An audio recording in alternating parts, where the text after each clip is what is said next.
How many of these have you guys done? This is episode 43.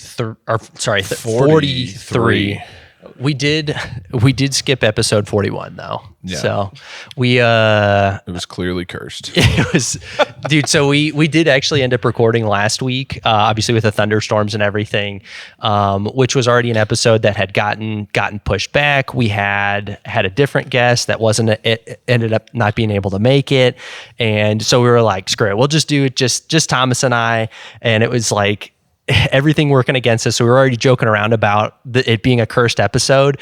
And in the middle of the episode, the power went out. So it's like, when it rains, it pours. Yeah. So we were like, we were clearly not meant to. So I'm glad you didn't join that episode. I'm glad we're here today. Fingers crossed the power stays on. We'll be good.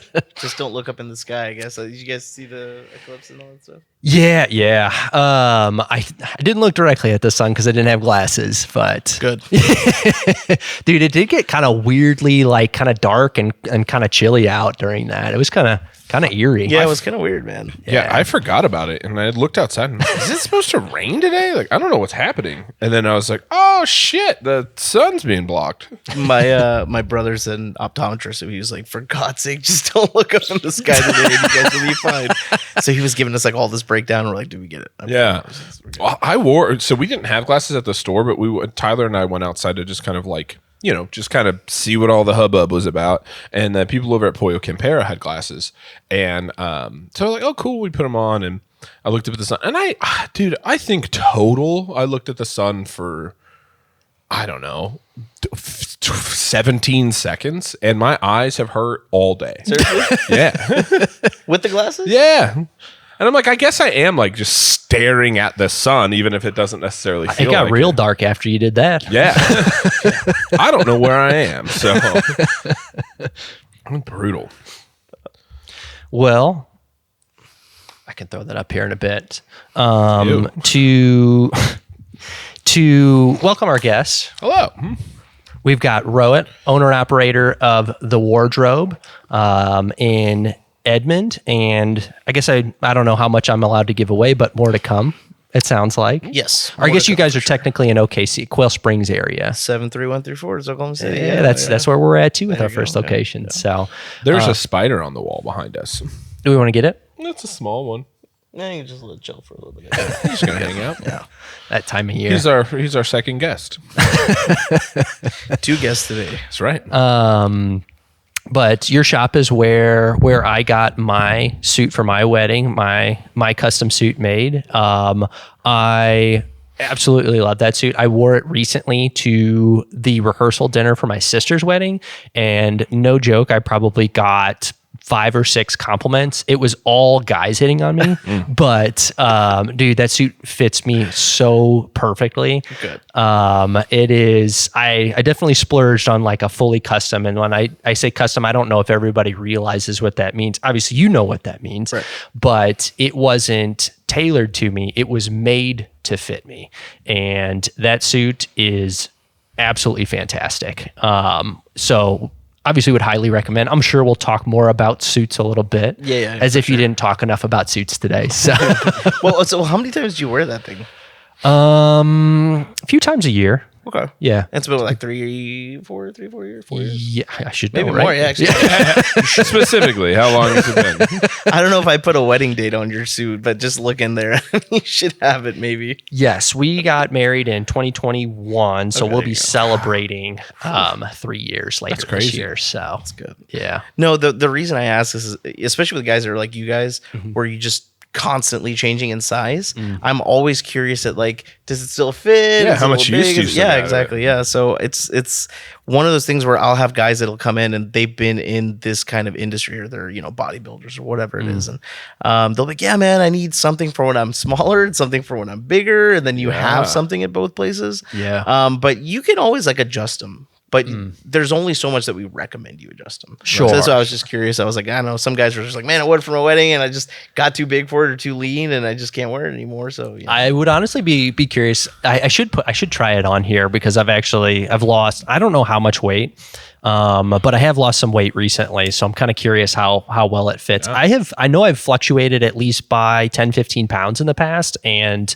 like I was a little bit heavier at my sister's wedding, and it still fit perfectly, man. Like I don't feel like anything was tight. So, and I've definitely been quite a bit leaner in it as well. So it's done pretty well, man. It's good, man. I always like to hear this stuff kind of doing well with guys, because whenever we break it down for people, a lot of guys are just kind of hesitant on, like, do I want to spend this much on a suit? Can I actually get the wear out of it? And I'm like, just look at the price per wear, you know?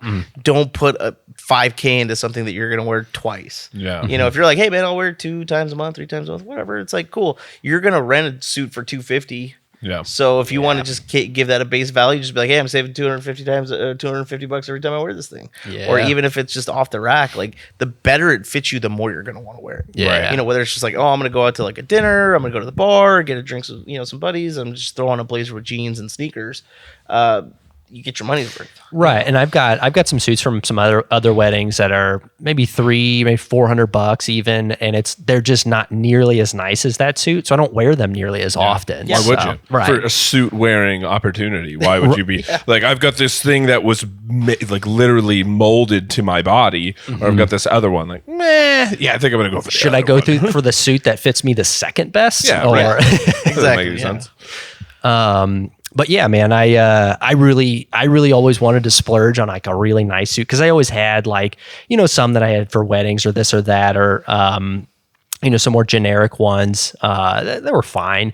But I was like, man, I really want like a nice suit. And so when we were getting married a few years ago, I was like, man, I think now would be a good time to do it and get something that I can wear after the fact as well. And it's been fantastic. So I will have to get measured for Thomas's wedding. I probably should get remeasured since I'm a little leaner now, but I'll probably be bigger for the wedding. So I don't know. I don't know how to go about that. You're gonna have to stick on your diet. Be ready. I'm gonna be a low calorie for a while. Yeah. Sucks. Yeah. How would you recommend to do that if I'm leaner now, but I need to get sized for his wedding, which is when's your wedding? August 25th. August. So I expect to be a little bigger by the time of the wedding. With guys that are kind of built like you guys, 6 foot plus, you're 215, 220, somewhere around there. That's a pretty good guess. For you to drop or gain 10 or 15 pounds is nothing. Right. If you're 5'8", 165, you gaining 15 pounds a lot. So I say for guys that if you're gonna fluctuate, try to be kind of closer to your plateau. Like some guys hit it late, some guys hit it early, and I tell guys all the time, I'm like, look, it's just as bad being too early as it is too late. Yeah. Because like I had one lady. Now this wasn't custom, but this was off the rack. She came in. She's like, I want everything finished in my hands 6 months before the wedding. I want it done. So I was like, you want it tailored 6 months before the wedding? And she goes, yeah. I go, but okay, let's do this. Let's get you the suits. Hold on to them for about, a couple months, maybe wait till about 6 weeks before, get them tailored. If anybody drastically changes in size, I can swap suits for them because they're just off the rack suits. Now, she didn't want to do that. And 4 out of the 6 guys changed and they got bigger. And it's like, we can only let it out so much. If you got smaller, you'd still have to pay to retailer. But not only did they have to pay to tailor it the first time, they had to get all brand new suits. It was a Karen for sure. Yeah. And I told her, I was like, listen, just kind of, we've done Let me be the expert. Yeah, we've done Right. 500 or 600 of these things. Like, we know what we're doing. And she was just really adamant about it. So that was kind of one of those times I was telling you, I just got to learn to say no. Like, no, we won't do this because we just know it's not going to turn out right. Right. But for custom, we usually build at least like 1 to 2 sizes where it can be adjusted. Shoulders really aren't going to change. And that's kind of where the entire silhouette and structure of the suit comes from. But, if you gain a little bit of mass in your sleeves or, your waist or your chest, you want to let it out a little bit, you can usually let it out at least more like 1 size. Okay. So I would say for you, probably hit it like months before, 4 months before, if you're kind of into your journey already. Yeah. If you're like, man, it's been busy and I haven't got to it yet, then we can kind of talk about, expedited timelines and stuff like that. But those are stressful for both parties involved. So 3 months is the sweet spot, huh? Yeah. 3 months kind of sweet spot. We usually tell people 6 We're to 8 getting close weeks, to that. Yeah. I think we're like pretty close. What, August? So it's we're in what? We're in April, May, June, July, 4 months. Yeah, like next month. Yep. Yeah. All right. Not bad. Well, and I was thinking about this on the drive here over because like I just did a soup for a guy and he owns a dispensary. So he wanted his like brand logo and everything in there. And I was like, dude, you can just write this whole thing off. And he was like, exactly. So I was like, triad it up, do all kinds of stuff, do whatever you wanted, and then just write the suit off. Yeah. Right. So you gotta get a little creative sometimes. Yeah. Hey, the IRS hasn't come knocking on our door so far. There So you go. it's like we've been just we're pushing the line a little bit. We got to find out where it's at. So. Yeah. How do you know if you don't? Exactly. That's Well, right. they'll come knocking. That's how you know. It's unfortunately one of those situations where if it's a little too late, then it's kind of Yeah. We don't. It's not a slap on the wrist kind of situation. So if we could just get a warning, IRS, if you're listening, Yeah. that'd be appreciated. So we just know where the line is. Yeah. What money? Yeah. No idea what you're talking about. Man, we were kind of talking. We really got talking into business before we got started here, but it was getting very almost kind of eerie, like how similarly you run your business to our business and how customer service based it is. Now, to even kind of rewind a little bit, what year did you guys open? It's been 8 years. Well, it'll be 8 years in June. 8 years in June. Yeah, wow. So that puts you in 2016. Mm-hmm. Yep. That's there. so we're right around the same time. Dude, just right down the road from Yeah, here. I know, it's crazy. I think I remember watching you guys open and man, you guys have an awesome display, like all the big windows. Like I'm sure that corner spot is nice for that. So It's definitely helped for sure. because that's how I noticed you. Yeah. And then whenever we started kind of getting close to my wedding, that's where I was like, man, if I'm going to get a custom suit, I feel like that would be the place to go in. And the display again was awesome. That's what got me in the first place. But man, the reason that we went all out on the custom suit and why you're sitting here on the podcast with us was the customer service and how you guys handled everything was just absolutely phenomenal. So No, I'm glad to hear it, man. I mean, that's one of those things where even with clients that don't have the best experience, like they really don't understand, like, our reputation, you're literally wearing our reputation, right? If it looks bad on you, it looks bad on us. So we definitely try as hard as we can, but sometimes, like, especially during COVID, we really had, supply chain issues and stuff was just getting pushed back. I mean, I know you guys know exactly what we went through, but it's like when you're dealing with people on the biggest days of their life, it's just, we stress as much as you do. And kind of going back to learning when to say no, there's definitely situations where she'll be like, no, we definitely can't do this. And both parties definitely would have been happier had we said no. But being an owner of a business, like, the buck stops with you, right? You can make up as many excuses of like, oh, shipping didn't happen or this didn't happen or whatever. But like at the end of the day, you have to, you got to, fall on that thing. And we've had, I would say, like 95% of our weddings go fantastically, but you're just, the reality of a volume business is you're just not going to be able to make everybody happy, right? yeah. But we try our hardest for sure. And if I've had situations where I've had to like drive out to Tulsa because guys lost their ties. Shawnee, like I met 2 guys that were getting married. We actually we did their wedding. They live in Dallas and they were getting married in like Turks and Caicos. And we did a couple custom suits for them, and it was right around COVID time. We got it in maybe like a week before, but I literally had to just drive it down. As soon as I got them in, I drove it straight down to Dallas, put it on. Now, luckily, we had gotten good enough at our jobs to where everything was perfect out of the gate. We didn't really have to do anything, but it was good to go. But we pushed it a little bit, so we try as hard as we can. But we're not perfect. We're human. There's only so much you can do. There's only so much you can do. Yeah, exactly. And I'm sure you have those customers that no matter how much you do, just aren't going to be happy. It's not. I mean, like I I had one of the worst experiences I ever had with a client just 3 or 4 days ago. Really? I've only kicked 2 people out of my store, and she was one of them. Really? Yeah. Do you mind sharing that story? So what happened was we had a lady come in, and I was actually in India at the time. So my main guy, Danul, he was helping her, and he's great. Honestly, the one thing I can say about him is he is extremely customer focused, and he's going to try to make sure you laugh and have a good time and really. That's who I met when I went in. You were. He's a good guy, man. He's not everybody's cup of tea, but he's definitely there to help you out. He's not just going to be like, all right, well, the guy doesn't want anything. He's just going to let you look around. He will try to sell you something. So, she came in and she was dealing with Day, so Day kind of helped her out, and he got her a suit that she wanted a vest for. So we didn't have the vest. So he said, okay, well, I'll put an order in. He didn't know that the vendor didn't actually make a color matched vest for that suit. And she came in to pick up the suit. And we, I think Dave called her, tried to leave a message, but we take a lot of contact info from people, but having to call them, I guess you call them in the middle of the day, like they're working when you're working, right? So getting in touch with them sometimes is just difficult. So we left a couple messages, which they said they never got, but that's a he said, she said. And we kind of explained to them the situation. So she comes back in, she wants a vest. I told her, look, I can't get that one, but I have a vendor who's getting one in, and it has a vest. Color similar, it's not exactly the same thing. And she goes, okay, that's fine. So I told her the container was going to come in a week, which it was 1 day off. And she calls me up and she's like, hey, where's the suit? And I was like, it'll be here tomorrow, don't worry.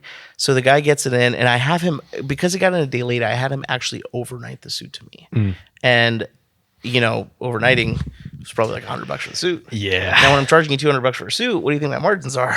So I don't make any money on this thing. Just trying to keep him happy. Just trying to keep him happy. And she comes in, and her son actually came in to pick it up, and he was aces. He was really, really easy to work with. The mom and the daughter, a little less so. So we get him to come in. He came in, tried it on. He was like, "Hey, man, everything's great." Yada yada yada. And he kind of apologized for the situation that we were in with his mom and his, I guess, fiance, because they had called a couple times and were just furious, right? So we had to kind of play the keep them calm game. So we get the suit in. And she calls me back up maybe an hour later, and she was like, this is not the color you guys lied to me, and you guys did this, and you did that. And I was like, all right, we'll just come in, we'll, handle it. So there was a part of this story that I kind of left out. They had bought another suit for one of her other sons, and it was actually a custom suit that I made for somebody. We had it left over from an order, and the guy, he was actually a bodybuilder, so he got too big for it. So I had it sitting in my store. So he sells her the suit, and it had a matching pair of pink pants. So the guy takes the pants in to try it on. It doesn't fit him, so Dave gets him another set of pants. They come back and return it because she said it's not pink, it's purple. It was very clearly pink. I have it on. I have photos of the suit. And she, I don't know. I've seen the photos of the dress. Yeah, So. it was the exact same situation. Because Really? it was the same thing we did with the blue suit. She said the powder blue suit we got her was gray. Yeah. And again, I have photos of the suit. I'll show them to you guys. Yeah. They are very clearly powder blue. Yeah, like my gray shirt. Yeah, exactly. Yeah, gray shirt. Yeah. So we go out and we do everything for him, and she comes back and brings that suit back. And I said, well, ma'am, it was a custom suit we made for somebody who's on clearance. We have a no return policy on clearance items. It literally says it on the sign at checkout, and it says it on your receipt. So I felt bad, so I went ahead and just refunded her for it. I said, look, the other suit, there was a snafu, whatever. Just, I'll give you the money back for the other stuff. Let's get you happy on the blue suit, and, we'll go from there. So she came back in, and she was yelling at Day, and she was like, you didn't even sell him the pants that match the suit. You didn't even know they came with pants. And he goes, no, ma'am, it very clearly did. And I kind of felt bad because I really didn't take Day's side, and I really do try to stand behind my guys when stuff like that happens. But I wasn't there. Yeah. So, and I know Day can easily make a mistake. I mean, any of us could, right? Sure. So I didn't really take his side on the thing. And I thought for a second, she goes, well, why don't you pull it up on the camera? And I go, why don't I pull it up on the camera? And I literally got a screenshot of the guy taking the pants into the dressing room to try them on. And I showed it to her. And she just was like, well, how was I supposed to know he didn't try it on? I was like, you literally just told me he didn't try it on. Like, she was about to swear like on her son's life that he never tried it. She never tried it on. And I pull it up and I show it to him, and she just couldn't say anything. And I guess I had walked in the back to go get something. One of my guys worked for me. He was walking by him and he heard her say, he goes, oh man, I didn't think he was gonna actually like check the So I did it. And after, when she came in that last time, I go, look, how dare you call me a liar? Because the last time you came in here, you clearly lied to my face. So why would I believe anything you say? Right. So at this point, I was like, look, it's just, we're not going to be able to make you happy. Just take the money back. We'll just call it. I'll lose money on it. It is what it is. She goes, oh, hell no. You're going to give me a suit. Our wedding's 10 days out or something like that. And I go, well, clearly you're not going to be happy with anything I give you. So like, let's just part ways here. And she just threw a fit about it. So, and I actually told her, I was like, you know what? You actually owe him an apology, because you literally lied on him and we proved you wrong. And she was just like, F him and this and that. And I had a store full of people and they're watching this. And they were like, she said that was great. So I was like, I mean, I don't know what to do at this point. So we just gave her money. She walked out, and Day was like, hey, have a nice day. And she was like, F all of y'all, and like spit at us. And like, yeah, it was a snafu. I mean, it's one of those days where you just have it and you're just like, why do we even do this? Yeah. You know, because she doesn't realize like how much we actually had to go through to get it for her. I literally just texted him earlier today. I was like, you know, the option of going and living in the woods alone is becoming a whole lot more appetizing or a whole lot more enticing. Yeah. Like, it's no longer a joke. Yeah. People see this, like, have this vision of people owning their own businesses and it looks like this. And I'm like, dude, it looks like this and this. And then you could do so much right. And people are like, and so much good. And people are like, well, you didn't do good enough. You're like, There's this, I'm sorry. There's this guy on TikTok who, I guess like 3 or 4 weeks ago, like officially bought his first Subway franchise, and he's like breaking down, hey, like this is what I spent, this is how much I made, this is what I did, you know, and he's like going through all of it, and he's like breaking down all the numbers, and he's like, people hear that I own a Subway, and they're like, oh man, like must be nice, you know, and he's like, I brought home in profit $908 this month and worked 14 hours a day, 7 days a week. And he's like, none of this was passive income. Not 1 second of this was passive income. He's like, I made every damn sandwich. He goes, and he's like talking to me, he's like, in 1 week, he's like, I spent, you know, like 900 and whatever dollars in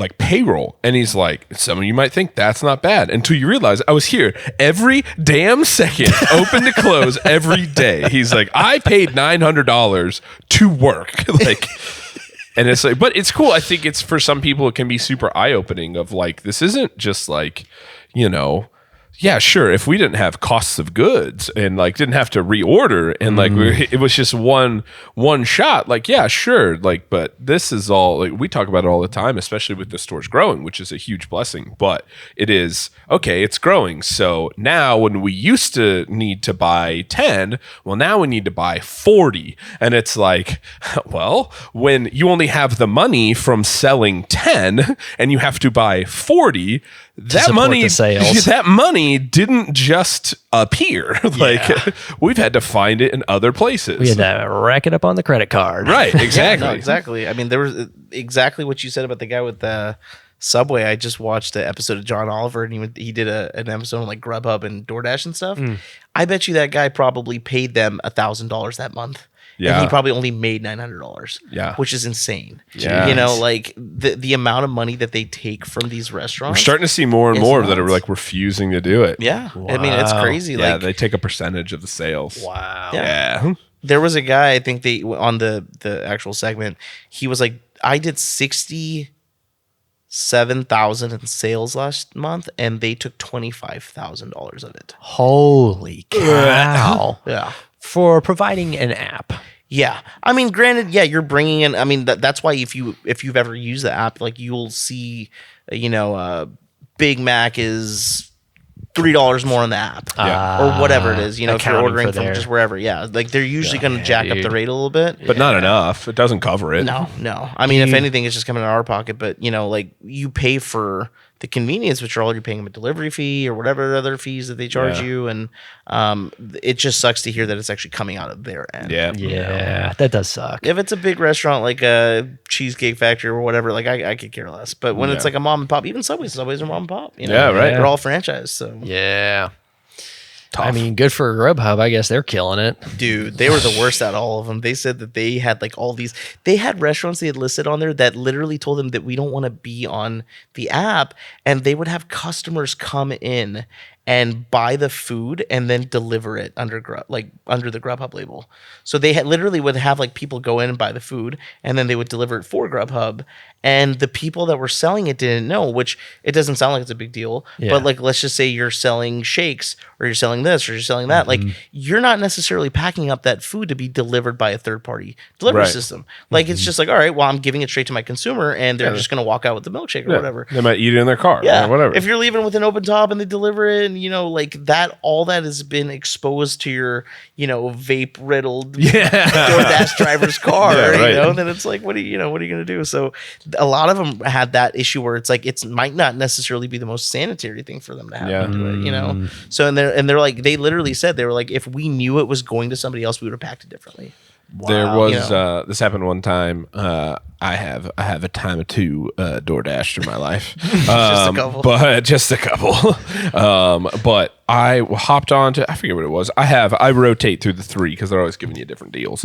But I was on one of them. I don't remember what it was, and this like restaurant popped up. I forget what it was called, and it was like they were doing like 50% off, and it was like, I forget what it was, but I was looking at it. It was like slider catering for $5, right? And it was like gonna cost like $20, and I'm like, I do love me a good deal, Yeah. right? And so I'm like, yeah, screw it. You know, like it's the weekend. I'll eat some of these, and then Laurel will eat some or whatever, and we'll pick at it for the next like couple days. For $20 to get like 5 people's worth of sliders, which is like one Thomas and like a Laurel, probably mostly a Thomas, right? I'm like 4 people worth of sliders, and we ordered it, and like all of a sudden I get a phone call from the restaurant, and they're like, we don't even know what you're trying to order. And I'm like, oh, like I just got on and on Uber Eats or whatever, and it said 50% off, and it only had like a few options from you guys, and this was one of them, and it's just like, just seemed like a good deal or whatever. And she's like, we're not even on Uber Eats. And I'm like, yeah, you are. Like, fun fact. And she was on the phone with me. The owner was on the phone with me and turned around, and like 27 orders had gone through for like the same thing through Uber Eats, and their phone was like blowing up and all this stuff. And it was just a new restaurant, and apparently they like were not even supposed to be registered on, I think they were going to be, and they were like getting the stuff, but it was like they're not even fully operational yet. It's like a brand new restaurant, and it's like they're just getting like, have you ever seen The Bear, where it's just like 55 burgers? Yeah. But he's like, it was like that. And it's like, this thing's just flooding because it's like offering 50% off of catering at like, for like $20, you can get a catering order of food. Yeah. And they're like, yeah. And and I'm like, the lady was super sweet about it. And she even gave me like, she offered to give me like a gift certificate. And I'm like, no, like you're fine. Like you just you guys keep doing your thing. over Yeah, here. have fun. But Wait, how long ago was this? not that long ago, probably. I say this, my reference of time has failed me recently. That's COVID. COVID did that. Yeah, probably not that long ago. Within the last 6 months, for sure. 4 months ago, probably. Yeah, that's not. I mean, like they're not even on that. She says they're not even on that. Yeah, right? no, they're not even supposed to be on it yet. Like they're like, she's like, we're not even an operating business yet. She's like, we are literally not ready for anybody to take a single order. Where did you even find our menu? And like what? And it was like apparently something like whatever delivery service it was found out, like they had reached out to them and saying like, hey, like we want to be on here whenever we open up. They automatically like posted them on you get like equipment, I think, that comes with it. I don't know how it all works, but like they got the equipment and it was like, okay, but we're not going to open for like another month. Like we'll let you guys know. And like whoever it was, they pulled their menu from their website and like all this stuff and had it on there and just made it look like a totally operational website, like restaurant. And they were just like, yep, turn the light on, time to go. That's scary. I mean, like, you know, because your reputation's on the line. For real. Yeah. Yeah, fun stuff. Never got my burger. Lady still owes me sliders. How many, like 50 of them? Yeah, right. Wait, was it someone that was scamming? Like, No. what is it? It wasn't someone trying to collect money or anything. It Nope. was just It was just like they were an just error.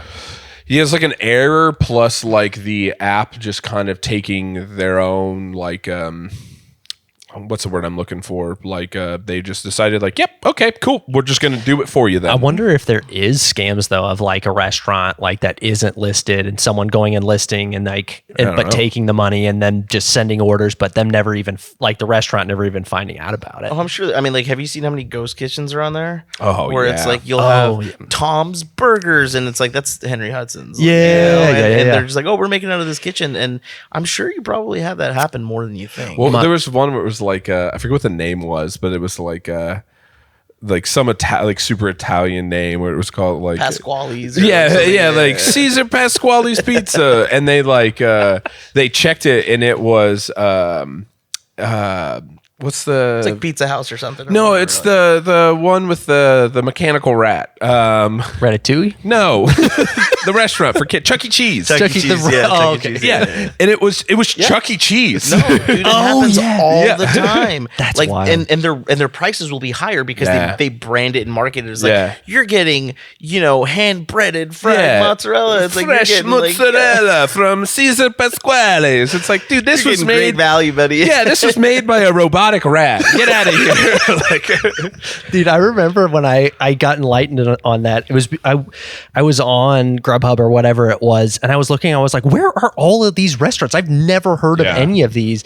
And my wife was finally like, "I saw TikTok on this." Yeah. Like, dude, I had to find crazy. it out the hard way. Like I just was like looked at the address because a lot of them will have the address listed. I'm like, let me Google this, and it's like that's Henry Hudson's. Yeah. or like Yeah. that's whatever. And I was like, they're We did getting that away one with time. this, like- Laurel and I got food, and I forget what it's called, but it's called like wing extravaganza, just wing explosions. The best names. They Yeah, have the right. best. And we're like, all right, whatever. They got like some deal, and it shows up, and it's fucking Chili's. Like it's Yeah. in a chili spot, like everything. It's literally just Chili's. And we're like, I all wonder if right, it's just, whatever. like managers or like guys in the back. They're like, hey, we'll just make this, and then Yeah. have the orders come in. They charge you like 25 or 30% more for it, and they're just making all this money on Right. the back end. And just like Chili's has no idea. Because I mean, like, what difference would it make to them? It's like an order goes out for them, it goes out for them. Yeah, right. Yeah. So they're Whatever. just like, okay, well, they charged him for 8 mozzarella sticks, and we sold 8, and then he gets like an extra $20. for yeah, it. that's crazy.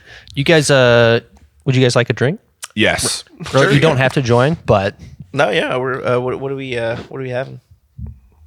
we've got Elijah Craig. This is Private Barrel.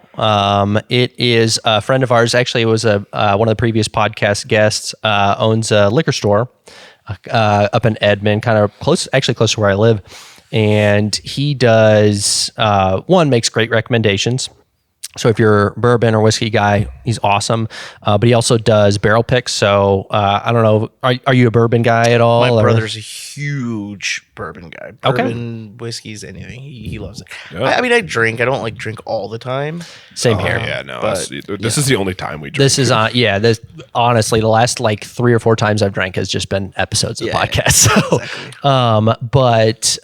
So they do what's called barrel picks. So he'll go out to these distilleries and he'll try a handful of different barrels, and based off of the notes and the things that he likes, he'll pick an entire barrel and they'll bottle it for him. So this is like a special edition, like only available at the Wine Barrel. Jance picked this. He's got a great palate too. So this one is Elijah Craig. Typically runs pretty hot. This is 134, I saw that. 130.4 proof.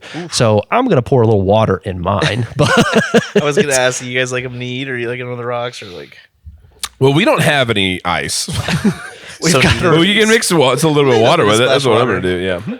My brother's a huge like, no, you can't do that. And I was like, aren't you supposed to like add a teeny little splash? in Yeah, there there's just nothing to wrong with it. Open up the bouquet and all the rest of the, the fancy. I think that's what the experts will say. And there's some people that are like purists of like, oh, I got to try it without it. Sure, But yeah, I think the experts will tell you you're supposed to put water in it. So. And you do what you know what you do whatever the hell you want. It's true.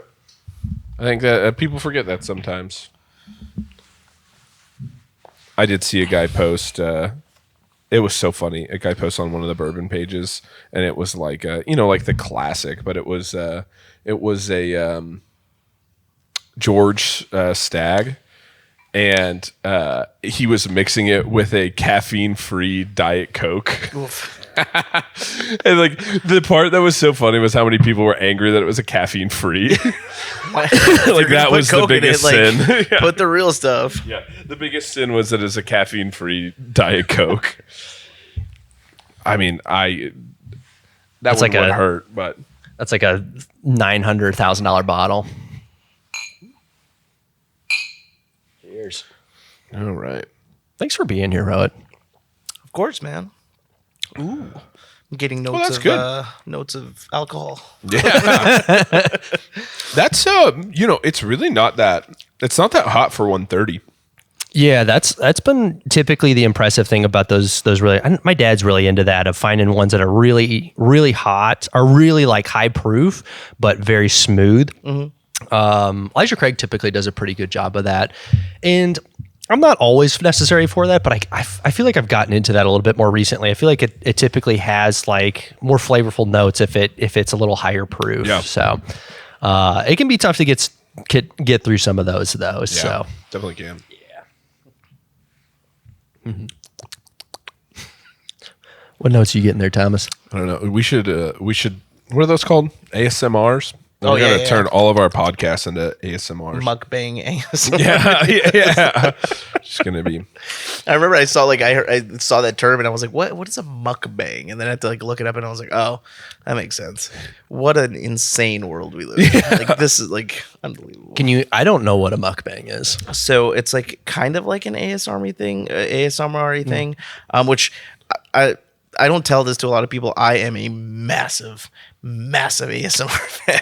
Really? I started when I was a kid watching Bob Ross videos, and I was like I used to watch with my grandfather, and I would just fall asleep, and I was like, there's something to this. So then like in the early days of streaming, I'd get on all these like Russian sites where I'd just look up so a lot of people don't know this about Bob Ross. I'm gonna spit some Bob Ross. Hell yeah. The whiskey starts flowing, the Bob Ross facts come out. This is fucking awesome. I had Bob Ross paintings at home. Whoa. Yes. Like OG Bob Rosses? Dude, yeah. Is that a Ross on the wall?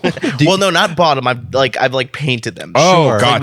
We get the thing and we paint with the video. That's awesome. And it's so cathartic. Oh, yeah. But like I used to watch it when I was a kid, and I was like, all right, well, what was that guy with the afro? So I looked him up. I was like, Bob Ross. So he actually had like this huge distribution thing where he would distribute a lot of his own videos, and it would be like shown on PBS or whatever, but there's no Bob Ross videos on YouTube, or it's this or it's that. If you wanted to watch it, you'd have to get the videos, watch PBS or get on some like illegal streaming site. So I would watch them all, and I remember the day they came to YouTube, I went absolutely nutso. Wow. And I was like, dude, I gotta watch all these Bob Ross, and I'd seen all of them already because I was already watching them. But there was just something so calming about watching him like paint and like, oh, let's give this street a little such friend. a calming voice. Yeah, unbelievable. Oh, you got a happy little tree over here. Yeah, exactly, yeah. So he's consistently like referred to as the godfather of like ASMR. Really? Yeah, because I didn't even know what it was. I'm like, why? Like you get this little like tingly feeling down your spine, and I was like, it's relaxing. Yeah. And I was like, this is cool, man. So I'd like watch it, and I'm like, oh, that's cool, and then just fall asleep. And the crazy thing is, I watched so many of them that when I did my first one, it was pretty good. Yeah. And like I have it up in yeah. my house and stuff, and I was like, that was crazy. But like I watched him do the stuff so much that I was like, yeah, you gotta like lift it and like do this and do that. And I was like, all right, cool. But You are a true fan. Is it frustrating to watch all these fake fans of Bob? Like, I feel like I see a lot of Bob Ross like T-shirts or people posting and like pretend. Like, you are a true fan. No, I'm glad people actually like understand like Bob Ross and actually know who he was. Yeah. But a lot of people don't. Like, I know the whole backstory. Like, the dude was in the army and then he like went to Alaska, and that's why a lot of his paintings are like outdoorsy kind of paintings. He was stationed in Alaska, and he was like a drill sergeant. So he had to yell at people all the time. And one day he was like, I'm never going to yell at anybody ever again. Like, I hate it. Like, it ate him up inside. So that's why he started doing the videos, and he just liked painting, so he started painting while he was in the army, and he sold some of his paintings, and he started making money, and he was like, hey, I might be able to actually do something. So he started making the videos, and then PBS picked him up, and then he just became Bob Ross. Who he is. Yeah. So it was really interesting. And I was like, it wasn't like, it was who he was. Yeah. With like the world of YouTube stars and all the content that were just like shoved down our throat. He was one of those like guys that was really pioneering, I guess, just straight to like, hey, I'm gonna just be me and just do whatever, Just show what yeah, I'm doing. Yeah, exactly. So Gosh, he would have killed it in the age of YouTube. Dude, oh my Tell you God. what. I thought about that the other day. I was like, dude, Bob Ross would have made millions of dollars with his like all his videos on the internet. And even now, I think is like that was the whole thing. They didn't want to put his videos on YouTube because they didn't like, there was dispute with like the estate, and like they didn't know where their money was going to go from streaming revenue or whatever it was. And I guess they finally like settled it. So everybody gets to watch free Bob Ross videos. That's amazing. I assume you watched the I guess not the documentary, but the thing with Owen Wilson, right? Yeah. Was that pretty good? It was loosely based on his thing. I watched like half of it, and I was like, it's a good movie, but I thought it was going to be like Bob Ross. Like, it wasn't really him. It was, they just used him as inspiration for that character. Us Rossinators know that. Yeah, exactly. Yeah, the real guys, they know. Yeah. And it's funny because like I found out after I got married, my father-in-law is obsessed with him too. Oh, and it was yeah. such a cool, like, I was like, hey, he came over for like Father's Day one time. We're gonna do a Bob Ross painting, and he was so excited. That's and awesome. I was like, yeah, it was cool. It Dude, was that's funny. awesome. Well, the other really cool thing about my father-in-law too, just to kind of go on a little tangent, like he is also a custom tailor, and he's in the exact same industry. So we really kind of bond off of that kind of stuff. And, going into our new concept, which, we haven't talked about yet, but it kind of plays on the heritage that we come from. And my wife's family, the same thing. Like we're both kind of third generation, clothiers at this point. My grandfather was a tailor. My father's been in the textile garment industry since, the 50s, 60s. So And you grew up in that shop, right? yeah, I grew up in that shop. So, we've done this like our whole lives. Even her, she hasn't like directly done it, but she's been around it her entire life. So she kind of has an idea of what what it's all about. So it is cool. We kind of have that little bonding thing. That's so whenever awesome. we get together, we're always just talking about something. And, he used to live in Hong Kong, and a lot of our like cloth vendors and some of our tailors are in Hong Kong. So we, go there all the time and try to take trips and stuff. So he was just there like 2 weeks ago. And he was like, hey, you going to come with me? I was like, dude, I wish, like I would give anything to go. Cause I've only taken like maybe 2 or 3 trips after COVID. And we just went back to India last month. And that was cool because we hadn't been there about 10 or 12 years. But anytime we can get a chance to travel, we will. It's just been rough just because past COVID, we were just so busy trying to making sure like the business didn't burn down. Yeah, right. Yeah. How was you mentioned inventory problems? Did you guys have like sales problems at all, like traffic or customer problems at all with COVID? So here's the weird thing. And, I guess I can say this now, but when we were supposed to be shut down for COVID, I mean, we were like shut down, but like me and Dave would go up there like all the time, and we would just hang out and be like, all right, we got to get away from the house for a little bit and do some work. And, we'd call some people that had weddings, and we're like, hey, look, we know it's uncertain right now, but let's kind of get a game plan up for if we do get up and going and, whatever's going on. But the week we opened back from COVID, you would have thought nothing happened. Yeah. That's And awesome. it was nuts. So like we just went gangbusters, and even up until probably I think last year is where we kind of started seeing the first slump, but like COVID till late 22, it was the best run we ever had. It was just I didn't know what was going on. I was like, dude, people don't have money. Like, I mean, granted, I say they didn't have money, they were getting paid to sit at home. Yeah. But like all this money was being flooded into the economy, and people are just spending it. Like, they were just trying to make up for, we didn't get to go to these 6 weddings last year. We're gonna have like triple the amount of weddings this year. Yeah. And we're just like, oh my God. So I mean, it just didn't really start slowing down. And it kind of at the end was becoming more of a problem for us than helping, because when you don't have to try for the business, some of the stuff kind of goes by the wayside, like doing social media and doing the other stuff. And you're like, hey, dude, I got more business I can handle right now. Yeah. But you're kind of living too much in the moment. And you're not necessarily looking towards like, okay, well, what's next? Yeah. And I think that's a really fine line. Like I personally have that problem where it's like, you have so much going on right now, but not only do you have to do now, you have to do later too. You get so involved in the harvesting season that it's tough to do any Plan planting. for the next, yeah, exactly. Yeah. And like that's where my having my wife kind of come in, working with her, it's a new dynamic, but she is better at everything that I'm just horrible at. So Same. we balance each other really well. But then she's kind of getting better at the stuff that I'm better at. And I'm like, wait, hold up.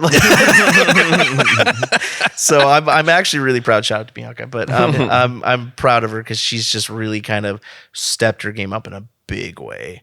So and I honestly think like she definitely like dealing on the custom side of things, just when it comes to like retention, actually like follow up, service itself, I mean, she's phenomenal. The knowledge, I think I'll always still have a little bit more knowledge because there's just such a gap there. I live, eat, breathe suits and Bob Ross. And for her, she has other interests. And she's like, like work for me is work, but I do want to have other stuff. And I'm like, I enjoy my work. So when I'm at home, like sometimes if I'm not watching Bob Ross videos, then I'm watching tailoring videos or I'm watching this or I'm watching that. And I really want to try to master my craft. But, I'm definitely in an industry where it's really easy to get humbled, like really quick. So, you think you're the smartest guy in the room until you're not. And then you're just like, all right, I got to go back and just hit it hard, Yeah. So it's fun. Like it's always kind of a new benchmark to hit, more things to learn. I mean, eventually if I do end up getting the time, I kind of want to start learning how to tailor, actually tailor. Yeah. Like I said, my grandfather was a tailor and I kick myself every day because there were so many times he tried to sit me down and actually be like, look, sit down with me and learn. And I never thought it was going to be applicable because I was always on the sales side. But for me, actually trying to master the craft, you have to have a very good technical knowledge of how something's constructed. If it doesn't fit, what do you need to do to fix it? Right. It would almost kind of be like a mechanic being like, look, I can't fix your car for you, but you turn it on, or if it doesn't turn on, like I can tell you what to do to get it fixed. And I can send you somewhere to get it fixed. Right. But eventually I do want to be able to just fix the problem myself. Right. But that's also like a lifetime worth of, that's why after he passed away, I was like, dude, that's an entire generation's worth of knowledge just gone. Yeah. And he passed some of it down. But I don't think anybody in my family was really that passionate about it. Like they did it because that's what they knew, but they were like, it was always a means to an end for them. For me, I'm just like, well, it was something that I grew up around and I do probably have the most knowledge about that than anything else in my life. So I really kind of want to say, okay, well, how far can you take it? Probably that and like Bob Ross trivia. And I was a big poker player too, so I used to play a lot of poker. So Nice. that was a different time in my life. I'm always curious because I am about to get married and I've been in the shop. It's awesome. How long does a custom suit take to get made? There's a lot of factors. We like sense. to quote 6 to 8 weeks, but it depends on if you are going made to measure, going bespoke. And, if you want to break down on the two, made to measure, you are essentially taking, when they cut cloth out, they usually have a paper pattern that they use. And the pattern's usually made off of the measurements that you give them. But in made to measure, they already have a pattern pre-made, and you're essentially altering that pattern based off the measurements I give you. The pattern isn't drafted based off the measurements. So there's definitely a little bit more intricacy when it comes to bespoke because most of it is handmade. So they will actually have to spend more time cutting it. A lot of people don't really realize that the most intricate part of really making a suit like that is cutting it, because if you can have a guy assemble the same pieces 50 times a day, but if the pieces aren't cut right, that's what you're going to get.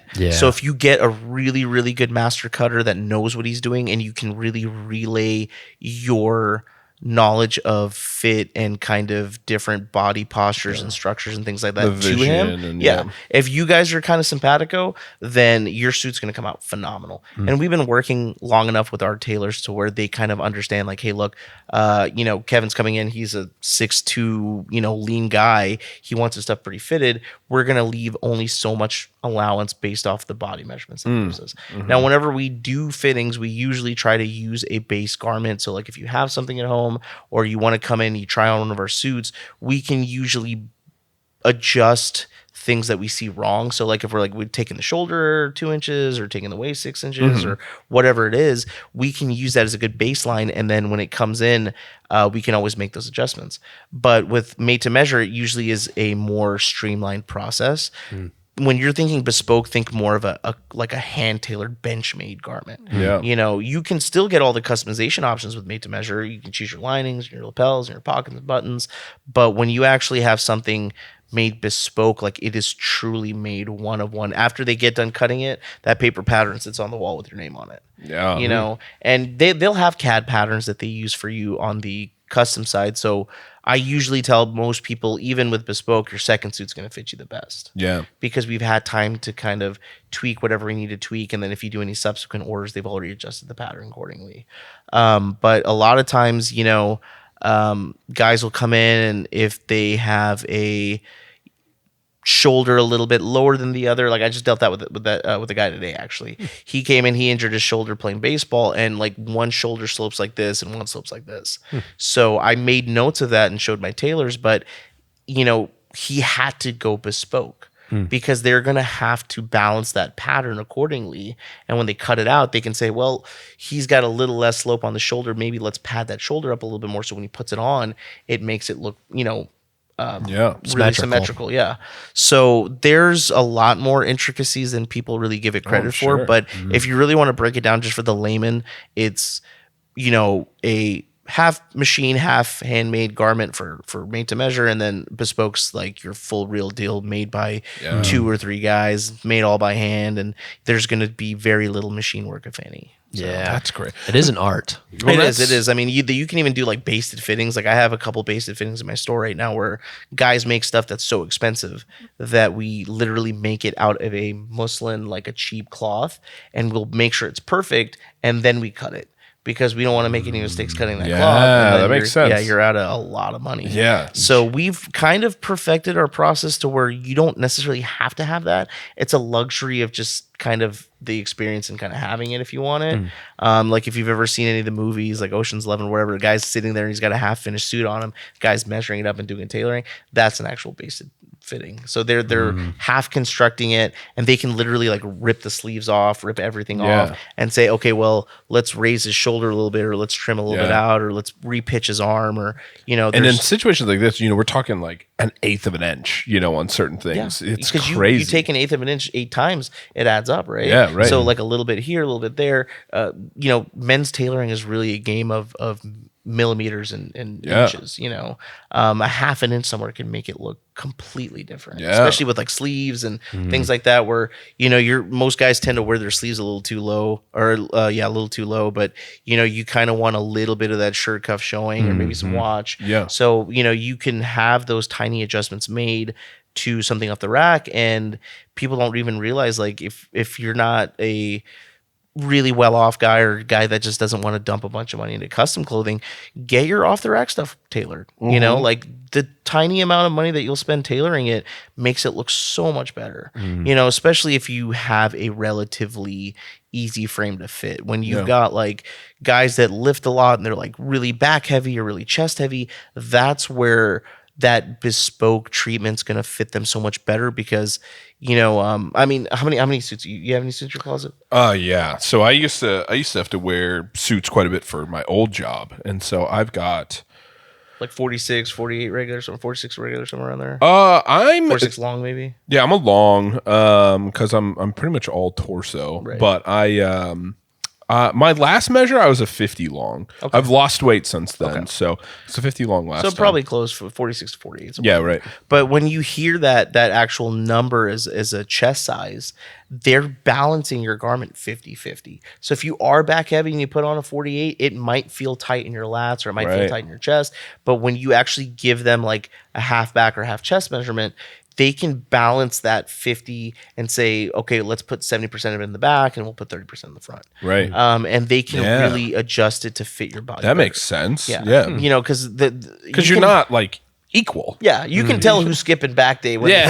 like, hey, you're like 3 inches bigger in your front. You're Yeah, like, right. back. You need to, you need to Right. work this out a little bit more. So, a lot of people just don't. They kind of take for granted how things are supposed to fit. You're taking cloth and making it fit a 3-dimensional person. Yeah. And there's a lot involved in that. So it really, really is an art. Just kind of like anything else that you see that's handmade. It's artwork. It's more art than science for sure.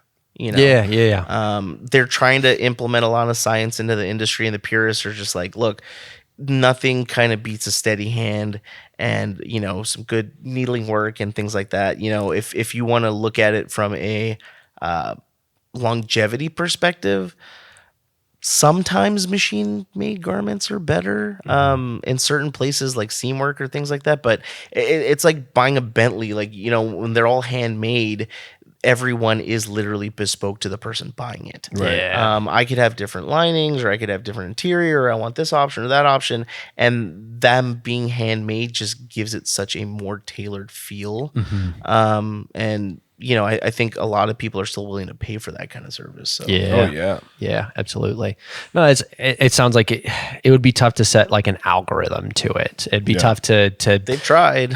I'm sure. And I'm sure you can get close, but yeah, I mean, how do you account for the human body, man, that like literally could throw anything at you? Like you said, like I feel like the one shoulder being sloped more than the other is just the tip of the iceberg on how many different things can happen. So Yeah, if you have a sway back, if you've got, you know, prominent shoulder blades, yeah.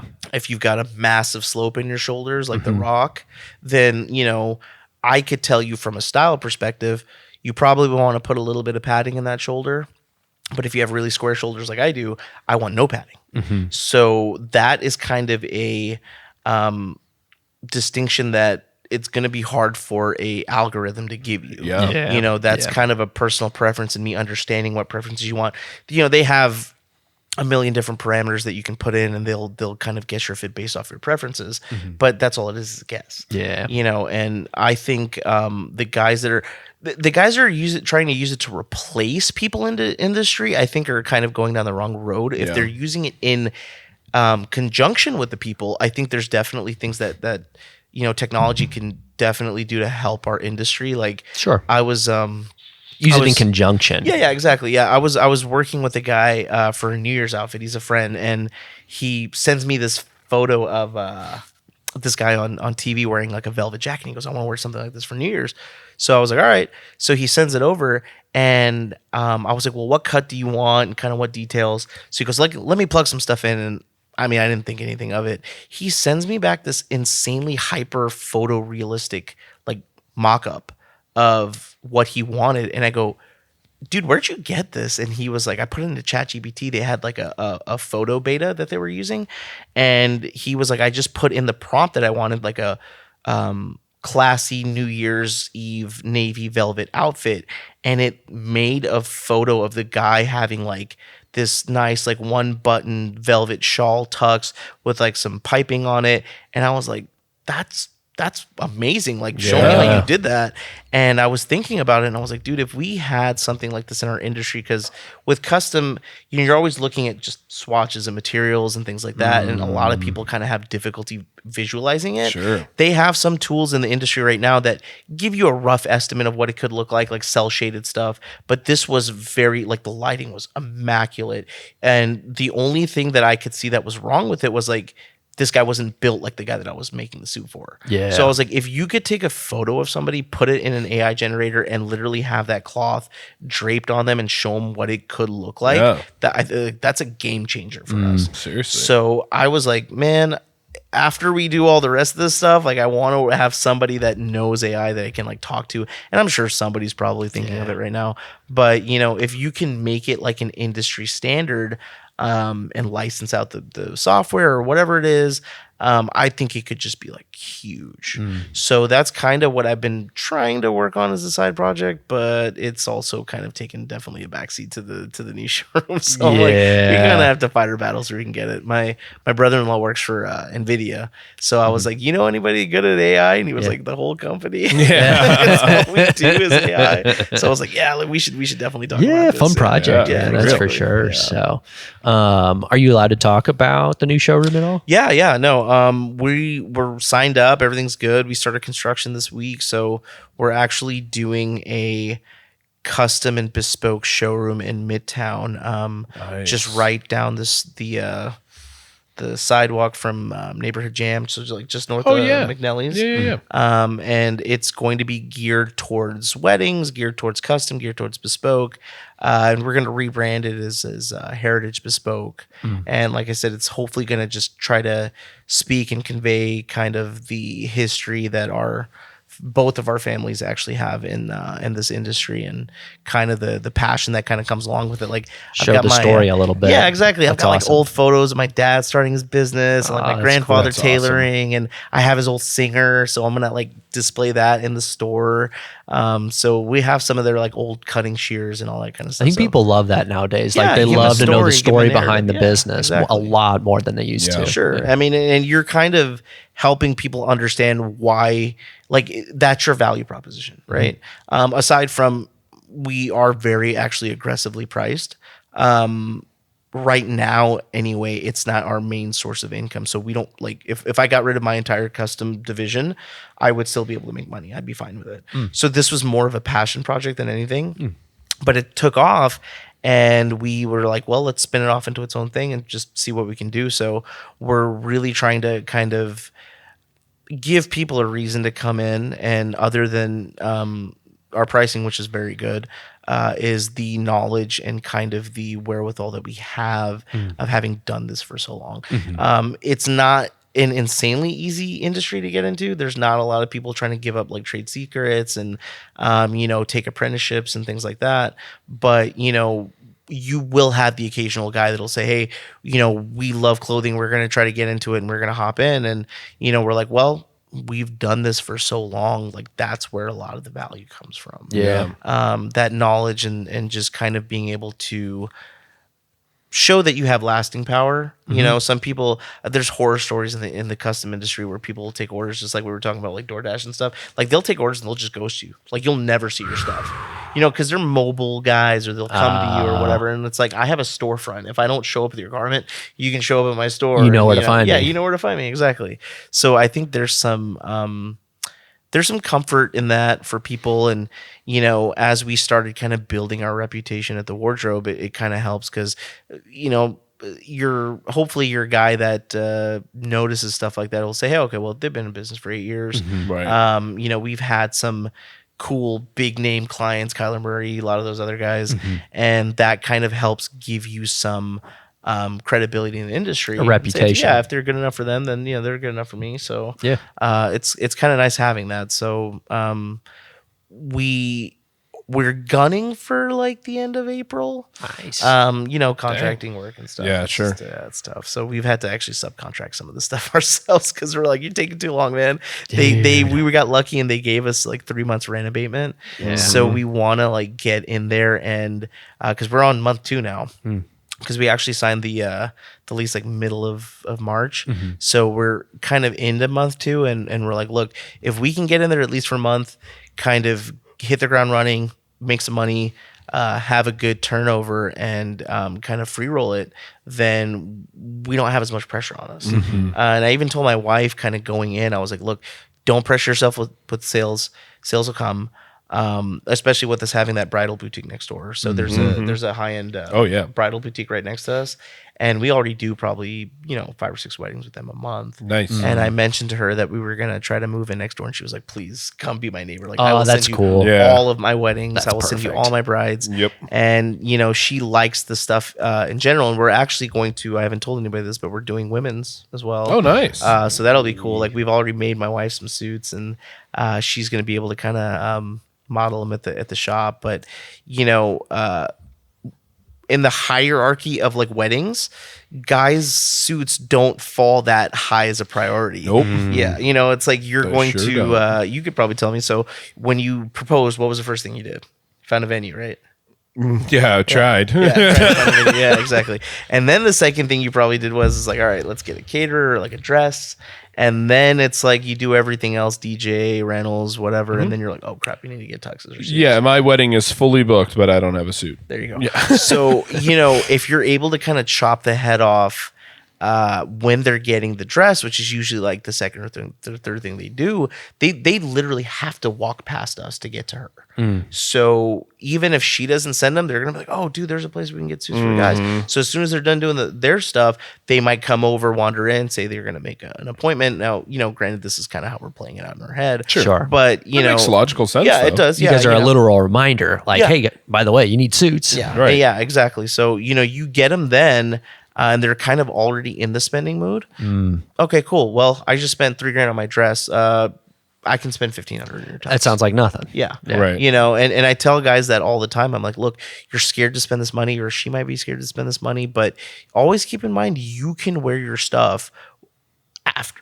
Yeah. Like, she is never gonna wear this dress. Yeah, right. Ever. And I will vouch for it. It's so worth it. Yeah, yeah, Right. and then you start looking at it as price per wear. So you're like, look, even if I get 3 or 4 wears out of this thing in a year or 2 years or whatever, Being tempted. yeah, it's I'm being tempted. honestly, with the way you're built, it's worth it. It's worth it, man. You don't You're gonna have have to. to- You don't We're gonna have go, to like, call my crazy. wife. No, don't go crazy with it. Like, a Right. lot of guys, I'm like, look, dude, you don't have to spend like $4,000 on your suit, Right. but for you to spend like let's just say you got a nice suit off Mm-hmm. the rack. Like, what's a nice suit to you, like price wise? A nice suit, it would probably be like $500. Okay, so let's just say you're at the $400 to $500 range. You're probably gonna have to spend another couple $100 to get it cut up, maybe Yeah. $150 to get it cut up. Especially with like your physique, if you want it fitted, Yeah. you're gonna have to go big for the I'm shoulders. walking out with a Joseph A. Banks Yeah, exactly. black Yeah, suit just get it a with my size name bigger. embroidered inside of it, and I'm gonna Yeah. feel real sexy about it. Yeah. So you have to go ahead and do all that work and spend the extra money. It's like, for you to pay a 15 or 20% premium, like, what, Yeah. why not? And you get all the customization options. Right. Well, I can't tell you how many times I've had guys that came in and they were like, I love this suit, but I want a vest with it, or I want it with a different lapel, or I want it with different pockets or whatever. I'm like, well, I mean, you can make it. Yeah. And they're just like, well, how much is it? And I'm like, well, it depends on what you're getting, but probably roughly around this price to this price. Oh, no, I didn't want to do that. I just wanted to get something off the rack and have it tailored. And that's fine. Sure. We want to have that option for guys. But if you really kind of care and you really kind of have an idea of what you're wanting for your wedding, I think it's just so much better to go custom, especially if it's something that's kind of eclectic and different. Yeah. So a lot of guys are just like, I want a black tux. Well, I'm Yeah. like, well, if you're in that kind of social scene to where you wear tuxes, or you're going to, different events, like, I have super preppy old money, Gaillardia, or this type of person coming in, and those are the crowds they hang with. They do formal events all Yeah. the time. They're like, dude, I gotta wear the tux 3 or 4 times a year. Make it. Yeah. Yeah, that's because that's kind of the thing. Like, we're getting married in like outside Zion in Utah, so it's very like Adobe, like red clay, canyony kind of mountainous background. it's gonna be kind of like boho themed. Yeah, and so for us, we're doing like for my suit, the plan and like the vision is like a light sage green kind of color. That Dude, real I got that. Yeah. Actually, just, shooting myself in the foot. I actually just got one off the rack. That's like, wow, what do you know? but I promise you, it won't fit you that way. Yeah. It's not gonna fit you as good as the other one. No, Right. there is actually one. It's $200. Oh, And it, like, dude, I had this thing tailored up on a guy the other day, and it looked so good. yeah. Yeah, and I was like, man, like, some of my guys are gonna have to kind of chill out because Yeah. it costs me Yeah. money. So it'd be cool because that like red clay, and then I'll kind of be in that like kind of sagey kind of clayish green. You know what I'm saying? And Do then you, it's like. do you have groomsmen? Yeah. Okay.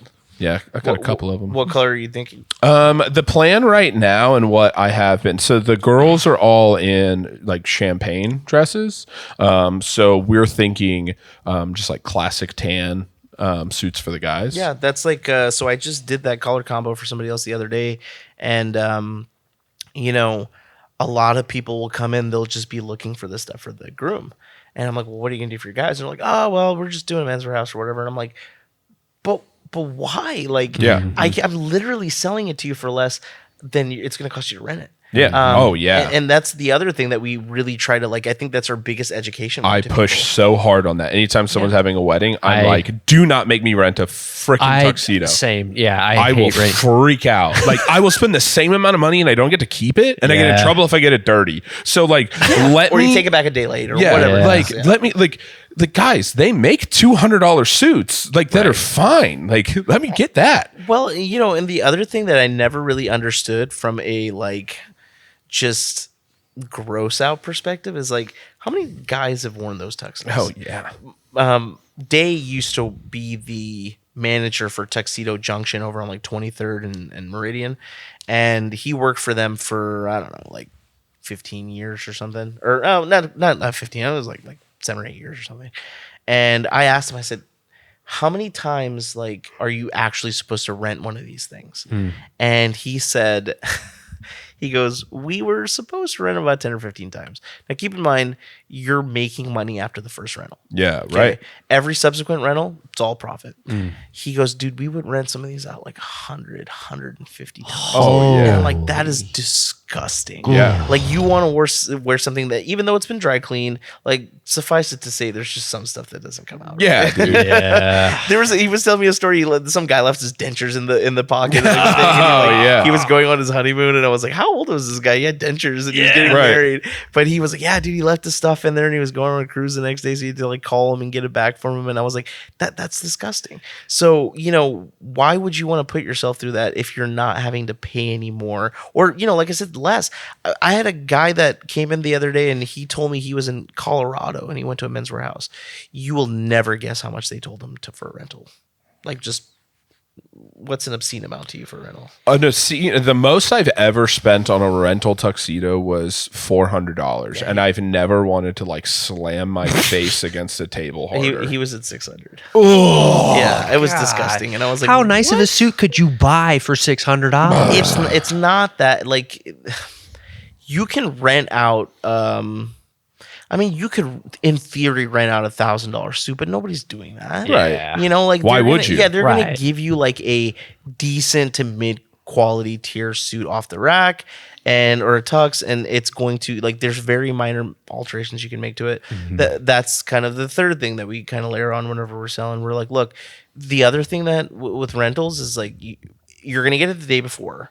And if something doesn't fit, you're kind of up a creek, and you can't even have it tailored. Yeah. So like, if you're any type of athletic build, like you're just kind of screwed. Yeah. You can maybe have a sleeve done or a hem done or whatever, but if you want to like taper pants in or taper the waist of the jacket or do whatever, you just can't do it. Yeah. So you're just never gonna look that good. And being a groomsman, I have groomsmen that come in all the time that just don't even want to be in the store. And I'm like, dude, just be happy that they're sending you somewhere where you actually have something you can show for it. Right. You might never wear it again. Yeah. One of the third or fourth weddings I ever did was a group of cowboys out of Ada, and they were so mad about being there.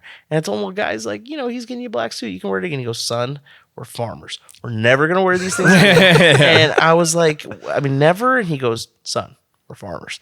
So I told them, well, you get rid of them, burn them, do whatever you want. Like, you can do whatever you want. You don't have to worry about taking it Right. back and paying that fee. Two of the guys came in 6 months later, Yeah. and they needed a new black suit. Yeah. And I go, well, what the hell happened to the suit where I get you for the wedding? He goes, well, you were talking about burning them.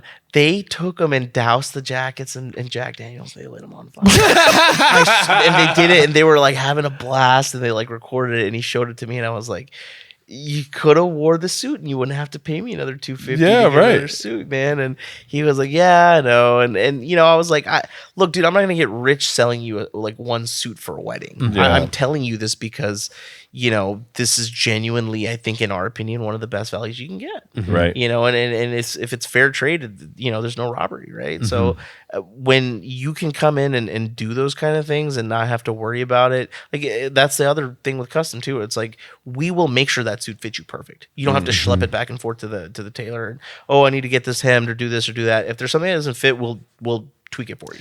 Dude, You know, I think that even just the experience of going through that custom, like sitting down with you and being able to pick, like create a suit that's like nobody else has this. Like it was like getting to pick the fabrics, even just for the shirt itself. Yeah. It's like you pulled out like 3 books and they were all white, and it was like these are like 100 different options in each of these books of different whites that you can get in different textures. I'm like, what in the that's a lot. I've gotten better about like cutting down options for guys, because sometimes I'm like, oh, you can do this or you can do that, and then I'm like, oh no, you can. You did a really good job, because like you helped kind of guide me. You kind of narrowed it down to like, man, I think like, and you were kind of going through the books and you're like, I think this would look good. I think this would look good. And I think this would look good. And then I could kind of like go through those few and pick, and I found a texture that I really liked. But even just the way that shirt fits, I will wear that shirt sometimes with just dress pants. Sure. And I have gotten an unreal amount of compliments on just the white shirt. I love to hear it, man. I mean, and, there's been very, very few situations in my store that I've actually like sold something to somebody where I'm like, dude, this is not gonna look good. Yeah. But you know, like, because in an ideal situation, I'm like, look, I want to get you what's perfect for your event or for whatever it is. And sometimes I'll have people that come in there and they're like, I want this, and I'm like, that's hideous. But if it's what you want, Yeah. you know, and I'm not gonna obviously say that to their face, but I'm just like, you know what? Ew. Ew. Like, that's gray. Like, Yeah. no, you know, You told me this was blue. tag us on Instagram or whatever it is. And you know, we want them to look good. They're walking billboards for us, Right. You know, if you look like shit in a suit, and people are going to be like, well, I'm never going to go where they're going to ask you where you went. They're going to be like, I'm going to avoid that place like the plague. And if you look like $1 million, you're just going to be like, dude, that's awesome. Like, where did you go? And some people don't even want to tell them, because they're like, I don't want people here coming and getting the same stuff. And I'm like, go custom. You don't have to worry about it. Yeah. I have a guy that brought a suit in, and I literally only made one other suit. And it was just super serendipitous, because the other guy that I made it for had brought it back because he wanted it tweaked up. And he came in with the suit, and he was like, oh shit, it's the same suit. But it wasn't, because he goes, no, mine's 3-piece. This is double breasted. You know, he's got different lapels or whatever. So it like didn't even really look like the same suit. It was an insanely distinctive fabric, and it looked fantastic. So he knew exactly what it was. But he was like, oh, well, it's a completely different cut. So like, it's whatever. Yeah. So you can make the same. Your suit that I made you, full disclosure, I made that for like 20 other people. You picked an amazing fabric. Like, that fabric did That's so flattering. good for me. And I think you might have been the first person I actually made that for. And I was like, you know what? I made this for Kevin. It looked really good. And I showed it to some other people, and they were like, yeah, we love this. And every single person I made that suit for, they loved it. But none of them made it the way you did. Right. I'd have a different interior, different shirt, like Different lapels, different width, different stitching. the fact that so many other people use that fabric is honestly flattering. Like Yeah. I'm like excited about that. Yeah, it's So, good. I mean, yeah. they have good taste, right? Yeah. So like, when we showed that to people, they just like, they lose their minds. And then I had to kind of give it a rest, because I was like, all right, well, there's literally, like, you guys have no idea how many. Like, I probably have cloth that I would say maybe we might have 100,000 options. We might have more. We have a lot. Yeah, that's there's overwhelming. like stripes and plaids, and you know, some of the formal stuff. They've got all these crazy like jacquards that are like shiny with like paisleys in them, and like all this kind of crazy stuff. And you know, if you just wanted to make it in jackets or pants or vests, or you know, we make bombers for guys. We do like Really? yeah. If you give us like a template or like anything that you want to clone, like we can clone it. Yeah, it's I have never, because I have to get everything, like all of my triad shirts work pretty well for me, but I'm like talls and everything, and Right. I've been on the hunt for a like nice bomber jacket, and I've never been able to find one that fits me even remotely the way that I want it to. the length and everything. Yeah, right. Because like what happens with like bomber jacket, and I get it, and it can be part of the look, but I like the slimmer look to them. I don't want them like all bunchy and like real like poofy. Yeah. I like the long slick like sleek look to it, where it's like, you know, it's a very like streamlined. It's not like a bunch of like ridge changes. And I have like forever, I've wanted one of these jackets for years. And I'm like, every time I come across one, I'm petrified to order one online because it's never going to work. And it's like, you find a tall or something like that. And I'm just like, I just like don't know. It's either like too long or it's like too wide. It's always like too wide. Yeah. It's always too wide. Because I'm like I'm a 2X tall, you know what I mean? Yeah. Because I'm 6'4" and I have a 32-inch inseam like on my normal pants. Well, you still have to have the jacket probably tailored at some point too. You know, I say we do a lot of bombers and stuff like that. The stuff that we do on that side is kind of like, it is ultra luxury. Yeah. So it's not quite as accessible, but if I do get vendors that were able to like source materials for those things that are a little bit cheaper, then I feel like we kind of have another kind of avenue where we can do some more casual stuff. Yeah, right. But like the ones that we're doing right now are like premium, like full grain suede, and they're like, you know, $1,000 or $1,200. Yeah, bomber, right. Which is it's not accessible for a lot of people. It's not like couture by any means, but the quality of the actual fabric and the construction is really I'd have it good. forever. Yeah, and you have it forever, right? So it's one of those things where you can actually like put the money into. We can do leather. I think I've only done like one leather thing for somebody because leather is like a whole nother game. But you know, we do like top coats. I did some diamond chip suits. We did suits that actually have like diamonds that have been grounded up into this dust, and they sprinkle them on the fibers as they're being woven. And it gives this fabric like this just really gorgeous like luster. You don't get it with any other fabric, and it was probably about 12 to 13 grand for the suit. I did. He bought a suit and he bought a sport coat. The two pieces I think ended up costing about 20 grand. That's it's bananas. It's nuts. So there's some stuff. I think the most expensive suit I've seen, not made, but that was probably about the most expensive I made. The most I've seen, there's stuff that gets up into the 25, 30, 40 grand, $1,000 range, depending on who's making it for you. And it's just like, some of it is like, it looks really cool and it's different. When I tell people they're diamond suits, they think they're like studded in diamonds, and I'm like, no, this is like much more kind of subtle, yeah. But it is also like one of those things where you open up your jacket and it's like diamond chip and this massive like label. So you can show people that you can show off if you want to. This thing here, like, I didn't even know my jacket open. What does diamond chip mean? Yeah, there's one that they do that's like 22 karat gold, like pinstripes and stuff. It's actually gold pinstripes. Yeah. There's some sickos out there that will pay obscene amounts of money for some stuff, especially when they have that kind of like. I almost felt guilty selling the guy a $12,000 suit because in my head, like I'm putting my wallet in my client's pocket. I'm like, dude, I could make you like 3 or 4 really nice, like $3,000 suits. Right. And he was like, no, I want this one, and I was like, all right, man, I'll do it. Yeah, I'd add to my portfolio. I love it. So that's one thing I didn't realize is that you guys do like, so your shirt is custom, like your shirt that you wore, like your white shirt. So do you guys do that by itself, or is that something that only comes along with like the custom suit thing? So yes and no. We, because I imagine like margins and things, it probably has to like. So I'll tell it to you like this. If you came into me right now, because I know you, I would probably make you one. Score. Yeah, you get the one. You don't have to buy 50 sliders. Just buy one slider. But most people, and I think we're probably going to implement this at the showroom, there's going to be a minimum on orders.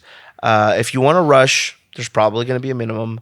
If you want shirting, we're going to offer a really good package that I feel like is pretty accessible to most people. It'll be like a Monday to Saturday or a Monday to Sunday shirt deal where you get 7 shirts, you pay for 6. It will probably end up costing you $1,000, but you will get 7 great shirts that you probably wanting to buy shirts for a while. Like, and I think that is like one of those things that goes like so unappreciated sometimes. And I know I'm preaching to the choir here, but like how important like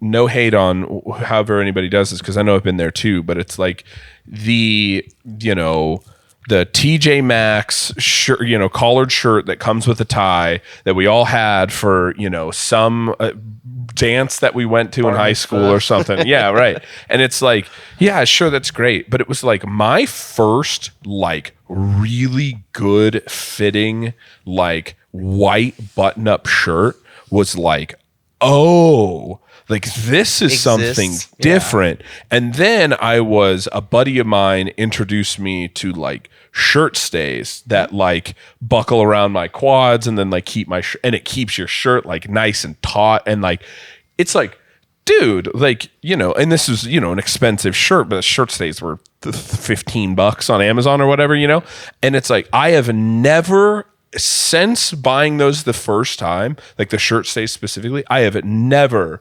formally dressed without those things on, because it is like a massive, it's like those little details. And I know you know this, but it's like, it's those little details that you like go from looking like, oh yeah, those guys got those like big puffy shirts that don't fit them at all, and it's like all like sloppy, like hanging out one side. It's not tucked in real well, and it's like, and then the arms go up one time, and their shirt was too short, so it pulls out, and it's hanging out. Get out of the car, and it's all bunchy. And then get me some of those, dude. I swear by them. We have them actually. I know where to get them. We do I know where to get them. They, like we do this new thing with our pants. I think we might have done it on yours. I can't remember, but we put a like rubberized waistband. I have golf pants like that. So they keep your, they do help. It's not going to act as good as shirt stays do. But I mean, that was kind of the first experience that I had with like suspenders. I wore suspenders for the first time, and I was like, "Holy shit, these are like amazing!" Yeah, I love suspenders, right? Because I'm not a huge belt person. I mean, I'll wear them, but like, I did suspenders, and I was like, "Dude, these are like awesome, just functionally." Like with as slim as people's silhouettes are getting nowadays, just getting out of your car, bending over, doing whatever. When you're a bigger guy, it's tough. You're built like a 38 regular, then you don't have any issue with anything. Yeah, right. But a lot of people don't realize, like, there are tools. Yeah. We have the technology. Right. But that is like one of those things, man, where it's like a nice, like pretty form-fitting shirt that's long enough, and then something like a little extra, like I always say, like those shirt stays or something like that. And you like you said, you go from looking this like sloppy, like kind of just kind of like hung out, to like looking like a stud. And it's like, and the thing with those kind of things, like those little accoutrements that come with this, is like it keeps you looking good all night. Like the end of the night, I'm like, if that's like one of the, we'll go to like Laurel works for Paycom, and they'll do like big party things, and we'll go to those, and they're typically formal dress, so I'm typically throwing on one of my suits, and like I'll do that, and at the end of it, people are always like that's like always the coolest compliment to get. And I'm sure it's similar to you, and like you wear it, like your suit, especially like your custom one. But it's like you walk in, and I'll be like, I had like 3 dudes the last time. It was like, I knew one of them and I didn't know the other 2, but they were like, dude, you walked in and you look like a fucking professional football player. Like you just look, and it's like, and it's like, it's that like some dang shirt stays. The shirt look fits, because that's it. Like I used to, if I was ever wearing a suit, and it wouldn't matter if it was 110 degrees outside. If I was wearing a suit prior to like shirt stays, because I hated how like shirts would always fit on me, and I always thought they looked wonky, I'd keep my jacket on all night long. I'd never take it off. And it's like, I want the freedom to be able to do that. And that's like, but again, it's just like those little things that make such a huge difference on how you look. But again, like, and to take it to another level of like a custom made shirt on top of that, it's got to be awesome. Well, custom has been our biggest growth sector, but the second biggest has been anything remotely performance based. Yeah. Like we have some dress shirts like right now off the rack that are wild. Like they feel like dry fit. Yeah. And they have like this insane amount of like stretch, and they're moisture wicked. Yeah. And I'm sure you probably get like ads all the time on like Instagram and like YouTube and stuff where it's like, look at this guy, and he like pours wine on himself. Yeah, or whatever. right. And it's like that. It works. But we have this one blazer that we carry in the store, and it comes in like they've had it up for a couple seasons, so we probably have it in like 15 or 16 different styles. But it's quarter lined, and they use this like they have a couple different fabrics that they use, but all of them have this insane amount of stretch in it. So when they quarter line the jacket, you put it on, and like when you flex your lats, like you can feel the entire jacket like move with you. Anytime people put it on, it's not a question of are they going to buy it, it's how many are they getting. Yeah, I mean, right. like they put it on, they're just, especially like I said, when you guys Yeah. like build, like, you guys, you got like broad backs and stuff, dude, they'll put it on and they will go absolutely bonkers. Yeah. Because they can have as slim and kind of tapered as a fit as they want. Right. And they like are like, You don't feel dude, they're like Yeah. the one robotic thing when that you're the walking one around. complaint I have about wearing dress clothes, and they fixed it, and it's just not comfortable, right? Yeah. And they were like, this is amazing. Like I would wear this out right now if I can. Yeah. And whenever, like I said, whenever guys try them on, it's like 2, 3, just give me 4 of them. Yeah, I had a guy right. came in the other day, he was like, give me the whole line, and I was like, sweet, you know. Yeah, right. Like I have zero work to do here. The Yeah, product is just right. good enough. It's like selling drugs. Yeah. Drugs sell themselves. Dude, that's kind of you were talking about it before, man. It was interesting because especially walking into your store, you have quite a bit of inventory, but you talked about what was the percentage, and you don't have to share numbers. We typically are pretty open, but like you can be as open as you want. But what's the percentage of your custom, the stuff that you're doing custom versus like selling off the rack?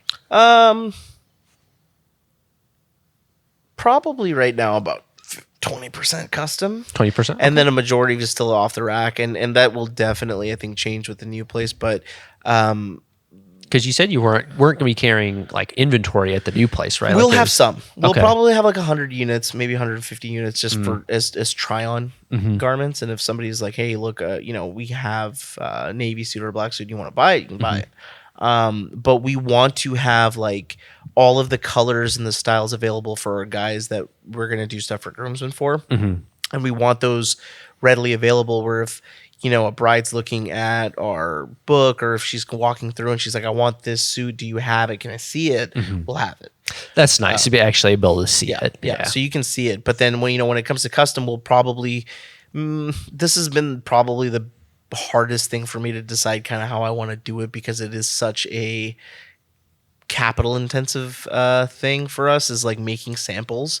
Because when we do custom, like a lot of times you're going to want like a nice solid gray sample or a navy sample or a black one, so people can kind of see what the stuff looks like, and then you want to have fun and do all the crazy stuff.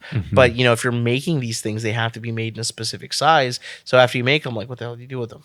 Yeah. Like, how am I going to sell something? So we're trying to decide on whether we Make want them to in my size. So I have a really good client that I was like, dude, I think I'm going to make everything in your size, and if you want to take it. We actually did a trunk show at his wife's jewelry shop, and my trunk show, I was like, look, dude, I'm going to make everything in your size. If you want it, feel free to take any pieces that you like. If you don't have to feel obligated to take any of it, but I am going to make it in your size. Cause this size is pretty close to the mannequin. And he was like, well, I'll take all of it. And I was like, but you haven't even seen it. And it was a lot. It was like, some of the stuff was expensive. So he was like, I'll take all of it. And I was like, you sure about that? And he was like, dude, I trust you. I'll take all of it. And safe to say, he is my best client. Yeah. Like the guy's probably spent, he's probably spent 150 or 200K with me in the last like year and a half. Whoa. So. Guys got some nice suits. He has I can't even like remember how many suits I've made for him. I've made him, he's my guinea pig for everything. If I'm like, look, if I think I'm going to try to make something, I'll just make it in his size. And then he'll just say, okay, well, I don't necessarily like that color or whatever, but like, I think there might have been maybe 2 pieces that he hasn't taken for me out of like, You're his personal like stylist though. Like, Yeah. Like how cool is that? Yeah, though, you it's know? great, and it comes with its ups and downs, and the downs are, I will definitely admit, definitely my fault, because he never gives me like a deadline for when he wants it. So sometimes I'm like, all right, well, he'll just take it whenever, and then he'll just show up, and I'll be like, I'll have it. Yeah. What am I gonna do? So like he did that a couple of weeks to me ago, and he goes, listen, like I'm gonna give you the orders, I'm gonna do all this stuff, I'm gonna do whatever, and I love you and I trust you, but like when I come in, I need to have the stuff. And when you're doing stuff for guys like that, they definitely are gonna throw money down on the table, and they have high expectations, but they're not unreasonable, Right. because of the amount of money that they're spending. So just kind of being able to, and it's a lot of work. Like I have a buddy who has a showroom in Nashville. He makes all of Patrick Mahomes suits for him, and he goes, dude, it's an insane process for me. Like I probably lose 6 weeks out of my year just making him suits. Wow. Because every single time you see Mahomes go on the field, he's wearing one of his suits. Wow. He's never like not worn one, and he wears a suit before every game. Yeah. So he like is like, you know, we got He's probably not wearing the same ones. I think he's doubled back like once. Jeez. You know, like and he makes him something new every week. And you're talking about the last 3 years with playoff games. You're talking like 50, 60 suits. Yep. You know, his wedding, other events, Pro Bowl or not Pro Bowl, but like ESPYs, all that other. Yeah, right. Stuff, whatever, Award you know, shows. And you know, going on the Tonight Show, like whatever. doing Once all a your stuff, week, man. being Kermit, you know. Yeah, right. So he's like, dude, it takes a lot out of my life, and having clientele like that, like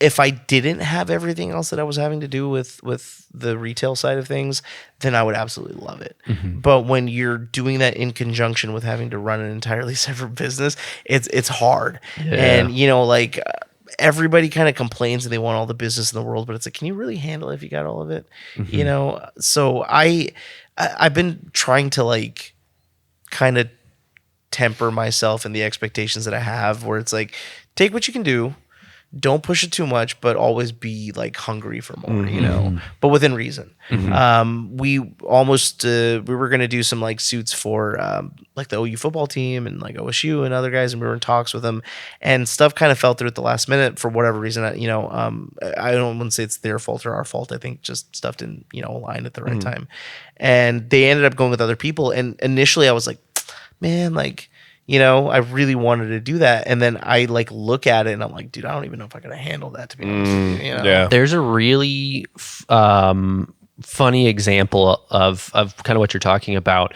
I think everybody knows Harley Davidson, and I think most people know Indian Motorcycles, right? But if you guys were to say which is the more well-known company, which is the bigger company out of the two? Harley Davidson. Yeah, known as like the motorcycle within the community.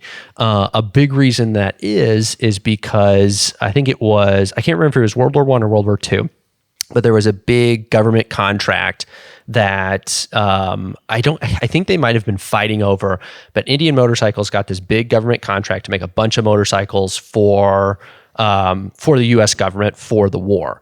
And they got so focused on fulfilling that contract that they kind of let creating motorcycles for the general public to the wayside. Yep. But they were making so much money from that contract, it's crazy, and totally worth it.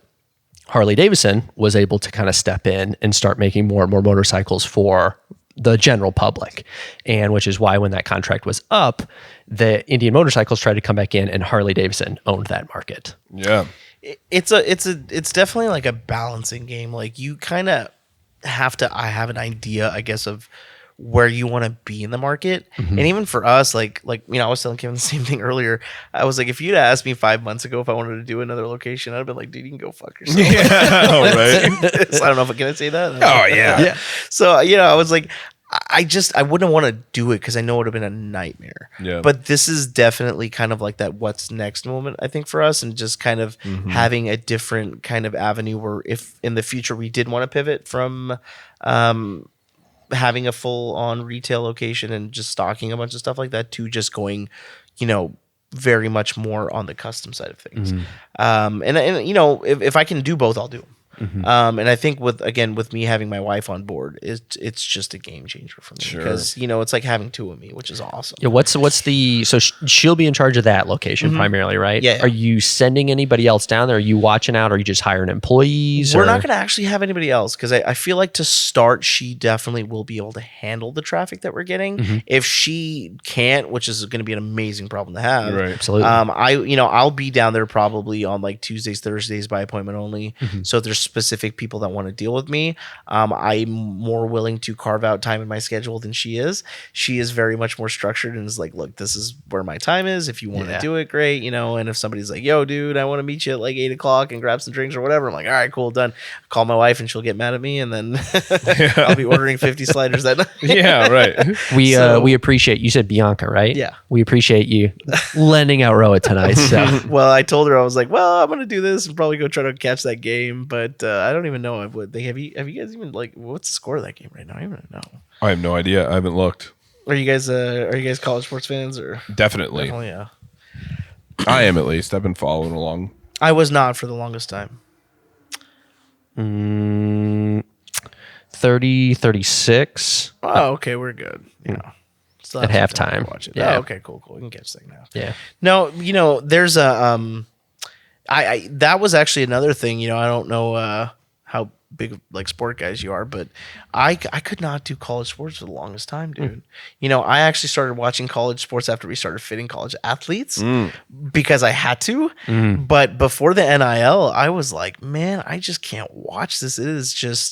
It's tough to watch from a perspective of knowing that these kids just have their lives run and are essentially employees for these guys, and they make no money. Yeah. And they get It's a weird thing, They get man. an education, Yeah. and it's like, well, how hard are you enforcing that? Because you're making some of these guys take like the most Right. absurd classes imaginable, and they're never going to be applicable. I've for seen them. Blue Mountain State. Yeah, They got other people doing their homework. dude. And I felt so bad, like, because even with when we did Kyler stuff, I posted photos that we had of him in our suits on our Instagram page. Dude, I got no less than maybe a dozen letters from the NCAA in compliance saying that you can't use his name, image, or likeness to promote your business. Really? Yeah, and they like were down our throat. Even his mom was like, "Hey, look, he might have eligibility issues if you do this." And I was like, "I'll take him down right now because Yeah. I'll be damned if I'm going to be the guy that's Yeah, for not him starting on Saturday." And I was just going to be like, "Oh, this is going to backfire."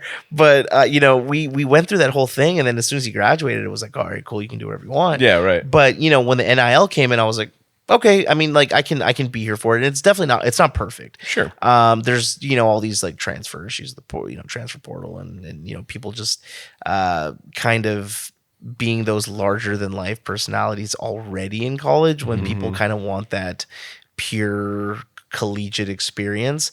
But I just think that the way it's run, there's just like no way that you can really separate the two, right? Like how are you able to make like $3 billion on TV rights for March Madness, and then you give these kids nothing? Yeah. It's always Must be nice. Yeah, I know. It's always the Tostitos Bowl presented by AT&T and Taco Bell. Yeah, It's like right. they're getting all this money from these guys, and it's just like, it's rough, man. I don't know. I always thought that was a crazy difference too, going from college sports to professional sports. Like obviously, especially for football, is like you're going from a free education to millions of dollars. Like that is a drastic difference. Yeah, especially if you're like high picks, like you're Kyler. I want to say he got like 40 or 50 million on a rookie contract. And then when he re-upped, he actually did well. And then he re-upped for like, I think it was 180 guaranteed and like 220 or 230, total contract. And I was like, this is like $250 million, dude. This is nuts. And then you take the Nissan, ads and all the other stuff that you do. And are you guys gamers? Not much. Not much. Not much. So he bought into this thing, FaZe Clan. So they do a lot of like the Fortnite streaming and Twitch streaming and all that stuff. So he was actually a part of that because he's a huge gamer and he's getting like, I think he has like a part of the company. So he's getting revenue from that and like all these other things. So yeah, I mean like they have all this money thrown at them really quick. And a lot of times if they don't have good family or good representation, they just don't know what to do with it. And part of it's because they didn't learn anything in college. Yeah, right. And it's not because they didn't want to. It's like the life of a collegiate athlete is craziness. obscene. Yeah, like you're doing 2 a days, 3 a days, whatever. You're doing film. Right. And then, you have to do class. Yeah. Do you have to gain weight because you're going to be hanging out at the like football only cafeteria and the weight room all day long because they're just going to be pounding you full of food? Well, a lot of them are like, dude, like they give you their day and then at the end they're like, oh, when in between there's somewhere we have to find a way to get 3 squares, so it's like they don't even really have time to like eat sometimes. Yeah, crazy. Because a lot of them can't afford to be there. Like if they don't perform, they're out, and that's like that was heartbreaking to me. So I just didn't participate for the longest time. Plus, when I was growing up, I was always working on Saturdays. Yeah, my dad right. was like, dude, if it's Saturday, you're working, man. And I was like, well, dude, I don't get to go to these games and watch them with my like friends or whatever. So I just didn't keep up with it at the time because I didn't have a choice. But then retail, you don't get weekends off. no, Nope. there's no such thing, man. That is like the funniest thing when I like talk to people because people just don't understand. They're like, "Oh, you guys are open on Sundays," and I'm like, "Yeah, we're closed 3 days a year. You guys are open on Sundays? That's rough. We're closed. I don't even do that. We're closed 3 days a year. Per hour, 2 Sundays are our busiest days.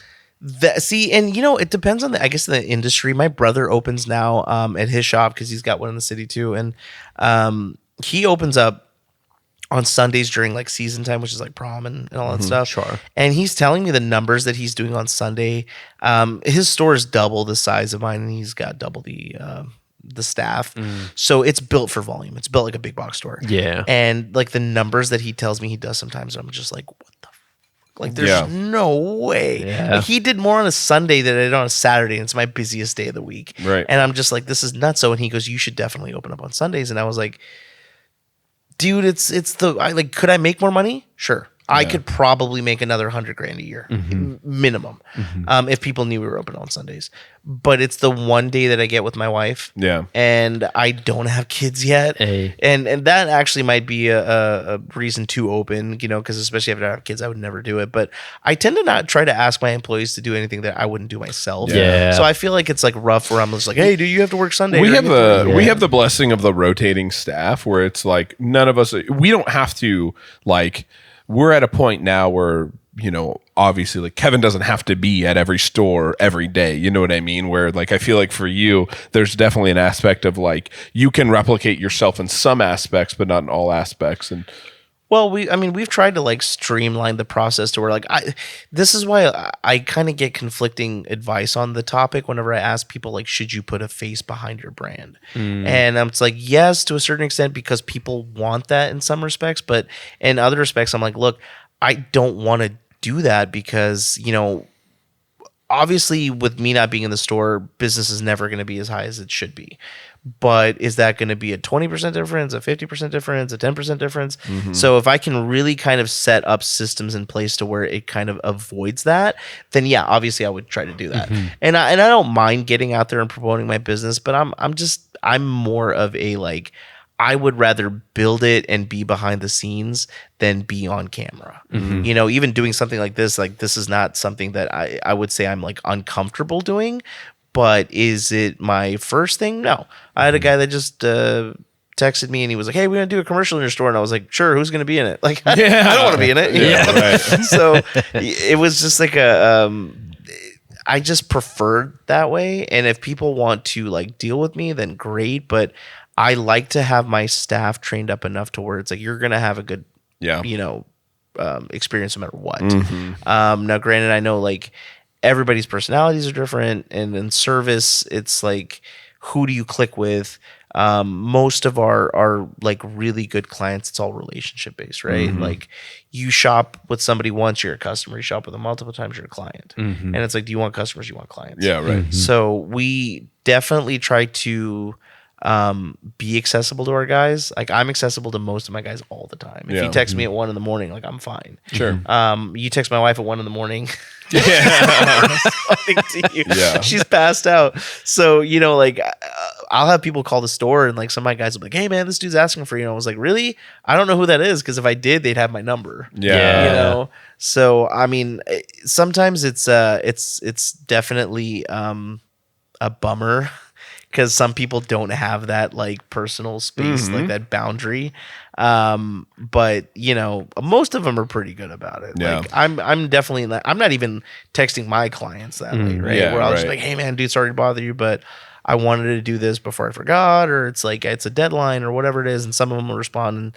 And I maybe had like one guy be like, "Hey, listen, dude, like don't text me past 10:30. Like I'm in bed, or I don't want to talk to people or whatever." And I was like, "All right, cool, yeah, I'll back off." But I try to definitely have my boundaries. It is tough to do as an owner, man. So a few different things, man. You mentioned so many parallels. I remember when we were opening up the Norman store. One, you mentioned the new showroom will be. You said you guys are going with just 1,000 square feet, right? What's the showroom now that you have? 3. Yeah. So a little over 3. Yeah. We did a very similar move. We had our first one that's over 2, and we needed warehouse office space, this and that. But when we were opening up Norman, like, honestly, we were like, I don't know what your mindset is, but I was very nervous about it. Of like, I don't want to open up another one and put the first one out. Like, yeah, cannibalizing your own business is definitely something that we've thought about. And, it's, and you should be pretty far away, and I don't know what your reach is, but well, it's like we're so excited about it that like I want to tell everyone. Yeah. But at the same time, I'm like, no, I got to keep you here. Like I need you at this shop, or it's this or it's that. So I'm trying to keep it to where like there actually is no association between the two. Mm-hmm. I want it to be its own thing, where people look it up and they're like, "Oh, Heritage Bespoke," and they'll be like, "Oh yeah, there's the guys that own the wardrobe." No, I don't want that. I want it to be its own thing, and if So we get new name and everything. Huh? yeah, it's a new name. Yeah, Very cool. so like it's not for any other purpose other than branding. Yeah. I was just thinking about maybe even doing like, Heritage by the Wardrobe or something by the Wardrobe. And I was like, no, you know what, dude? Like, let's just let it be its own thing. Yeah. That's cool. You can brand it that way and people can have a fresh experience with you. And also, with you building like a client book like that, you will definitely get people that you're going to cannibalize. Like it's inevitable. It's at least a certain percent is going to happen. And we were nervous about that too, which is why we were on almost in Edmond and our next one was in Norman. It's like, let's go as far as possible. And it was almost for us a little bit too far in the sense of like, we had some people that knew about us down there, but it was almost kind of starting fresh. So, but a big thing for us was we also we did 1,000 square feet in Norman. We're still in 1,000 square foot spot. And like the front looks fine. It's a little thinner, but the back gets definitely tight. But it was like, man, like if we could save some rent just to make sure that this thing goes well.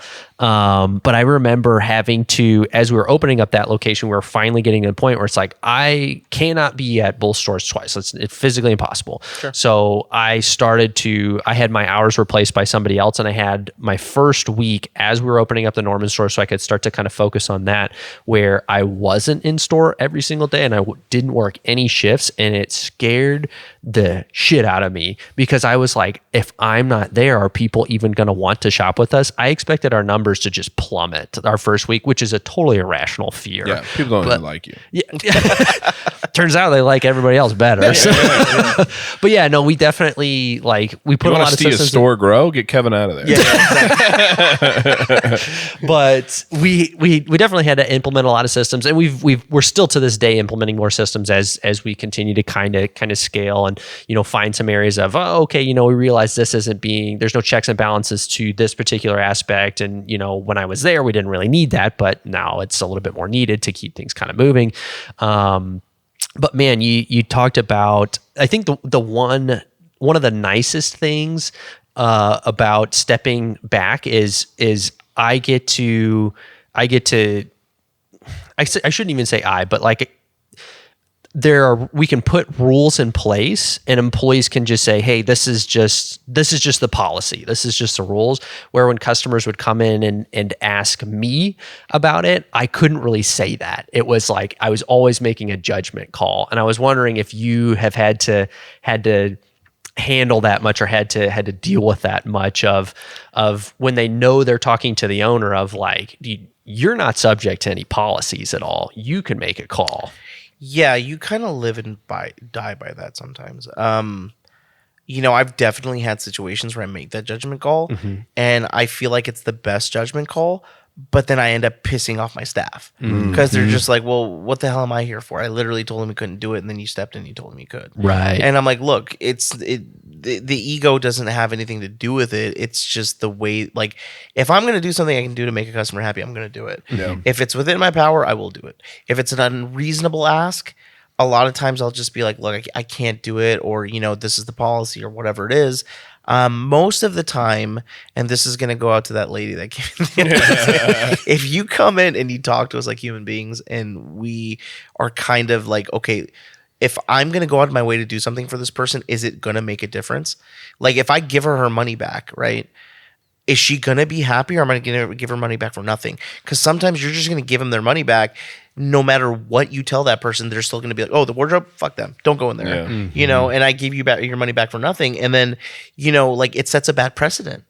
Because if you're willing to do that for one person, then they'll say, well, yeah, if you bitch enough, then they'll just give your money back. Yeah. And it's like, well, no, that's not our policy. Right. So we try to avoid situations like that. But obviously there's, always judgment calls that you kind of have to make. And I tell my guys for the most part, I'm like, look, use your common sense. If you can tell this is a genuine situation or whatever it is, or like, even if it's like, look, they bought something on clearance and they don't even want their money back. They're just like, look, can I just get something else and I'll even pay you a little bit more for it or whatever it is? Sure. Because you're not actually having to give them money back for it. But sometimes there are situations where you're like, dude, I bought this suit for my fiance and he died or whatever it is. And, or just, I've had that happen. Sure. So you kind of have to use your judgment call and just try to, I guess, see who's genuine and who's not. But that's kind of how we arm our employees as well, as we put policies in place so they can lean on that. And it's like, if you have those people that to be just full disclosure too, there are customers that it's like, man, like I don't think it would be worth it if they came back. Like it's one of those where it's like our employees are going to have to deal with headaches. We're probably going to end up doing more in returns than we're doing in sales. We're going to have to damage product. They're potentially always going to be like on the fence of whether they're going to write a bad review or not. It's like, it would just be better if they just shopped somewhere else. I really they just are somebody that can't be pleased, like no matter what we do. So we have policies in place so that the employees can lean on those of like, hey, my hands are tied. That's what the policy is. I'm not allowed to break that.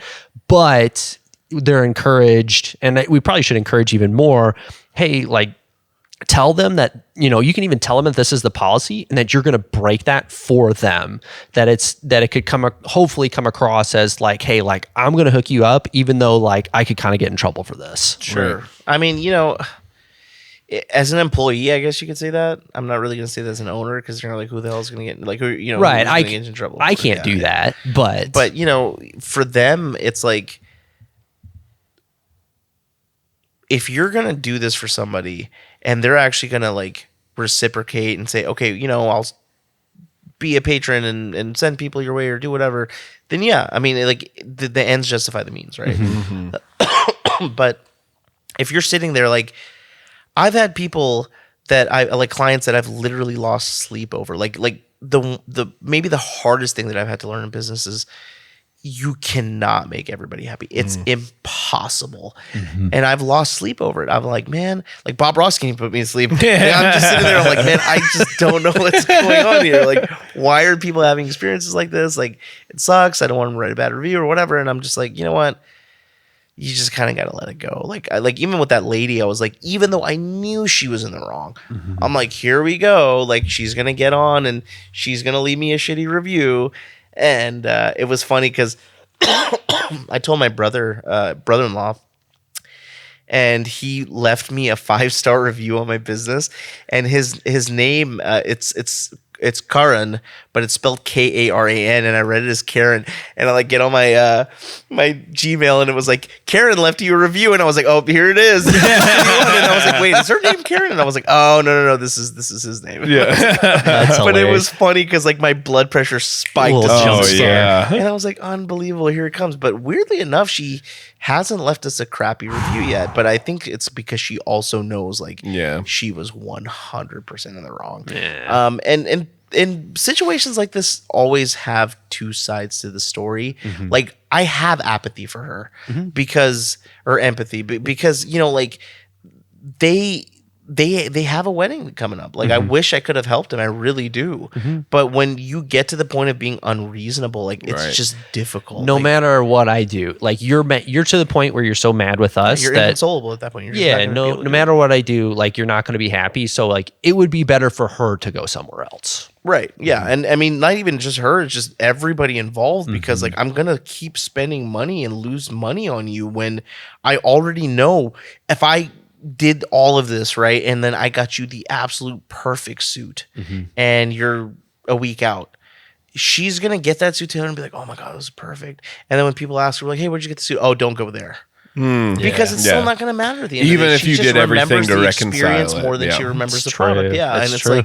it's the unfortunate, shitty side of any retail business where expectations have to be kind of met, or I try to kind of taper expectations down a little bit for guys where even with custom, where I'm like, they just think that's going to be this absolutely perfect thing out of the gate, and I'm like, it's never like that. Every once in a while it is, but nothing comes in perfect, because it is more art than science. Sure, there's always something that you're going to have to do very slightly. Like if you came in and you thought it was perfect, I might look at it and be like, I would change this, this, this, and this. And whether you want that change or not, I will most likely tell you. Right. I'd be like, look, if it was me, I would do this, this, this, and this. And most of them are like, nah, I'm good with it. Like I'm happy with this. I'm like, dude, if you're happy with it, I'm happy with it. Yeah. But for me, as being as picky as I am, like almost to a fault, I will say, hey, look, let's taper this leg down. Let's do this. Let's do that.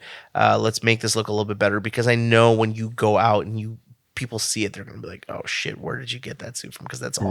Right. Yeah. So it's you are planting seeds, with a lot of these guys. So there's I think it's just finding balance, man. It's like anything else in life. Like if you have good balance, then you're fine. It's just whenever you go too far to one side. I mean, trust me, I've been a habitual guy that just kind of goes over to one side or the other, where I'm just either uber focused on work or I'm just not, and finding that balance. It's been really a lot easier. I've given her praise like 3 or 4 times already, but with my wife, she really does help me put things in balance, where she's like, okay, look, it's time to work. It's time to decompress.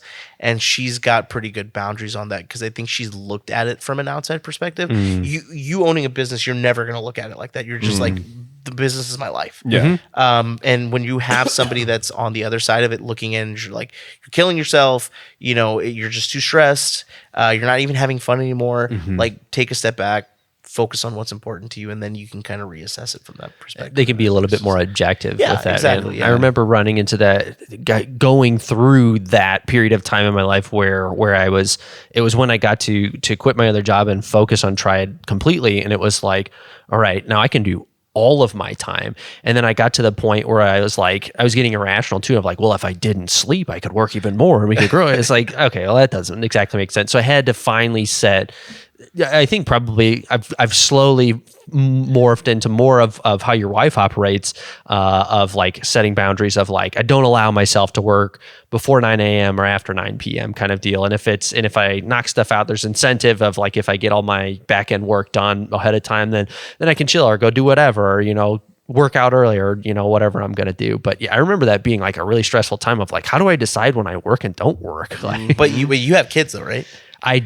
we just had our first. She just turned 5 months old recently. Awesome. So Congrats, we're still transitioning into that lifestyle. So how does that does that definitely help you like set boundaries and do things like that, where you want to have more time to spend with them and Yeah, for sure, man. It's there's definitely a lot more incentive to get home on time. And luckily we got to a point, and it was kind of by design, that Alyssa and I are both on the back end now and have a little bit more freedom on our schedule. I've been a lot better. Instead of being out and working late most nights of the week, it's like, I want to get home. I need to help Alyssa, and plus I just want to see our daughter. Yeah, it's that reward. So I've had a lot less time to work, that's for sure. But funny enough, man, I've gotten more efficient, because I used to have, I think I got really spoiled, especially because I just transitioned out of the store within the last year or two. And it was definitely a very slow transition, but it was like, I got every day of the week to do whatever you handle like my normal back end stuff and my normal responsibilities, but also work on whatever project I want to work on, or whatever, comes across, my way. And I think knowing that I always had tomorrow to work on stuff was a little bit demotivating. And I think it was the first couple of weeks of Riley, I was just getting the bare minimum done. And then I finally got one afternoon at a coffee shop, and I was like, I've got so many things I want to work on. I was so efficient. I've probably got more done since Riley was born, but have had exponentially less time to do it.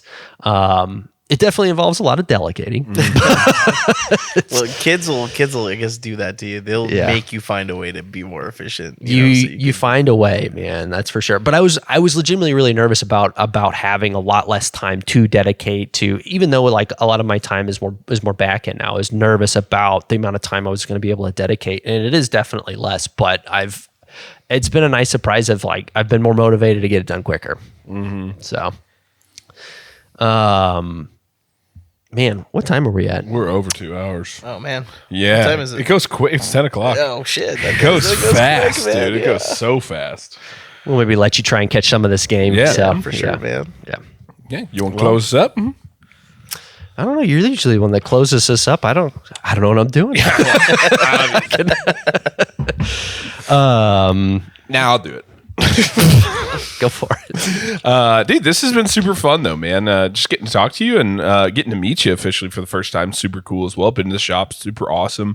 But it's been super cool, like Kevin was talking about earlier, just to kind of see the similarities between, the two stores on a lot of different fronts, and kind of, from like the focuses to kind of the experiences in general, but just to kind of get a better understanding and it gives me a lot of insight, and I'm sure our listeners too, of just kind of how that business works and everything that kind of goes into it. And it's just like anything, you realize that there is just whole worlds of intricacies within like different, career paths and different passions and different things. And so always super cool to hear new stuff. And man, this was a lot of really awesome stuff that I think about because I like things like, like men's fashion suits and stuff like that. But it's like, you just don't realize like there's just, like you said, you have over 100,000 options on, like making custom suits. And so, dude, you killed this. This was super fun, man. That's awesome, man. I appreciate you guys for having me by and kind of letting me tell my story and stuff. Men's suiting looks very glamorous, but there's a dark side. Yeah. As I'm sure to most every industry. Yeah. So. No, it's been cool, man. We're excited for things to come, and then also just kind of being able to get the word out a little bit more it's helped. We usually use traditional avenues, like doing stuff like this is definitely outside the wheelhouse. But I was actually debating on trying to throw you guys a curveball today and bring Bianca with me, but I was like, nah, we would have adjusted. That's right. We got an extra mic. Yeah. We'll have to do another episode with her. Maybe, right. yeah. Maybe let the new store get or new showroom get open. And maybe if you guys want to do it there, that'd be cool too. Hey, super down. Yeah, this is mobile too, which is kind of the coolest part. Yes, we've never done that. That would be road cool. trip. I'm Yeah. super down for that. Yeah, that's super cool. Yeah. It's well, man, hope we bring a little bit more attention. Obviously, if you're listening and you ever need any kind of formal wear, go visit the wardrobe. Personally, I wish I had more of a reason to wear more because I would buy so much. Come look at the performance stuff. I think you guys will really do. I'm just gonna. Yeah, I need to. I think I'm probably gonna end up having to get my groomsman suit for his wedding at your place. Hey, why not? Yeah, we actually still have to talk about that. So Yeah. cool. But yeah, man, I feel like I have like so many more other questions and like stories to share with you, dude. I feel like I could sit here for another 2 hours easily. For sure. I am going to share one last one really quick though. You talked about, because your wife does just full time with you right now. Now, yeah. Or does full time now, but was doing part time. She was actually, she's had an interesting career path. She was working for Continental Resources for a while. Okay. And then she worked for Mid First. Okay. She was doing a lot of like project management, implementation, stuff like that for them. And the job honestly was like super easy for her. She just got burnt out. And when she said she wanted to come over, I was like, you better be sure this is what you want, because you're making pretty good money. You're getting healthcare and all that kind of stuff. Yeah, and right. that was really, really nice. But then she came over, and just coincidentally, it just was like the worst possible time she could have done it. Yeah, like we just came off a high year, and like we were like, all right, man, like we're projecting massive numbers for next year, and then like it actually went down a little bit. We were coming off a year where we just absolutely had like crushed it. And we had these like really lofty expectations, but I guess nobody really knew where the market was going to kind of taper off. Sure. So I was like, yeah, sure, we should be fine, whatever. And then she came in, and I was like, oh shit, we're in an issue now. We got to figure this out.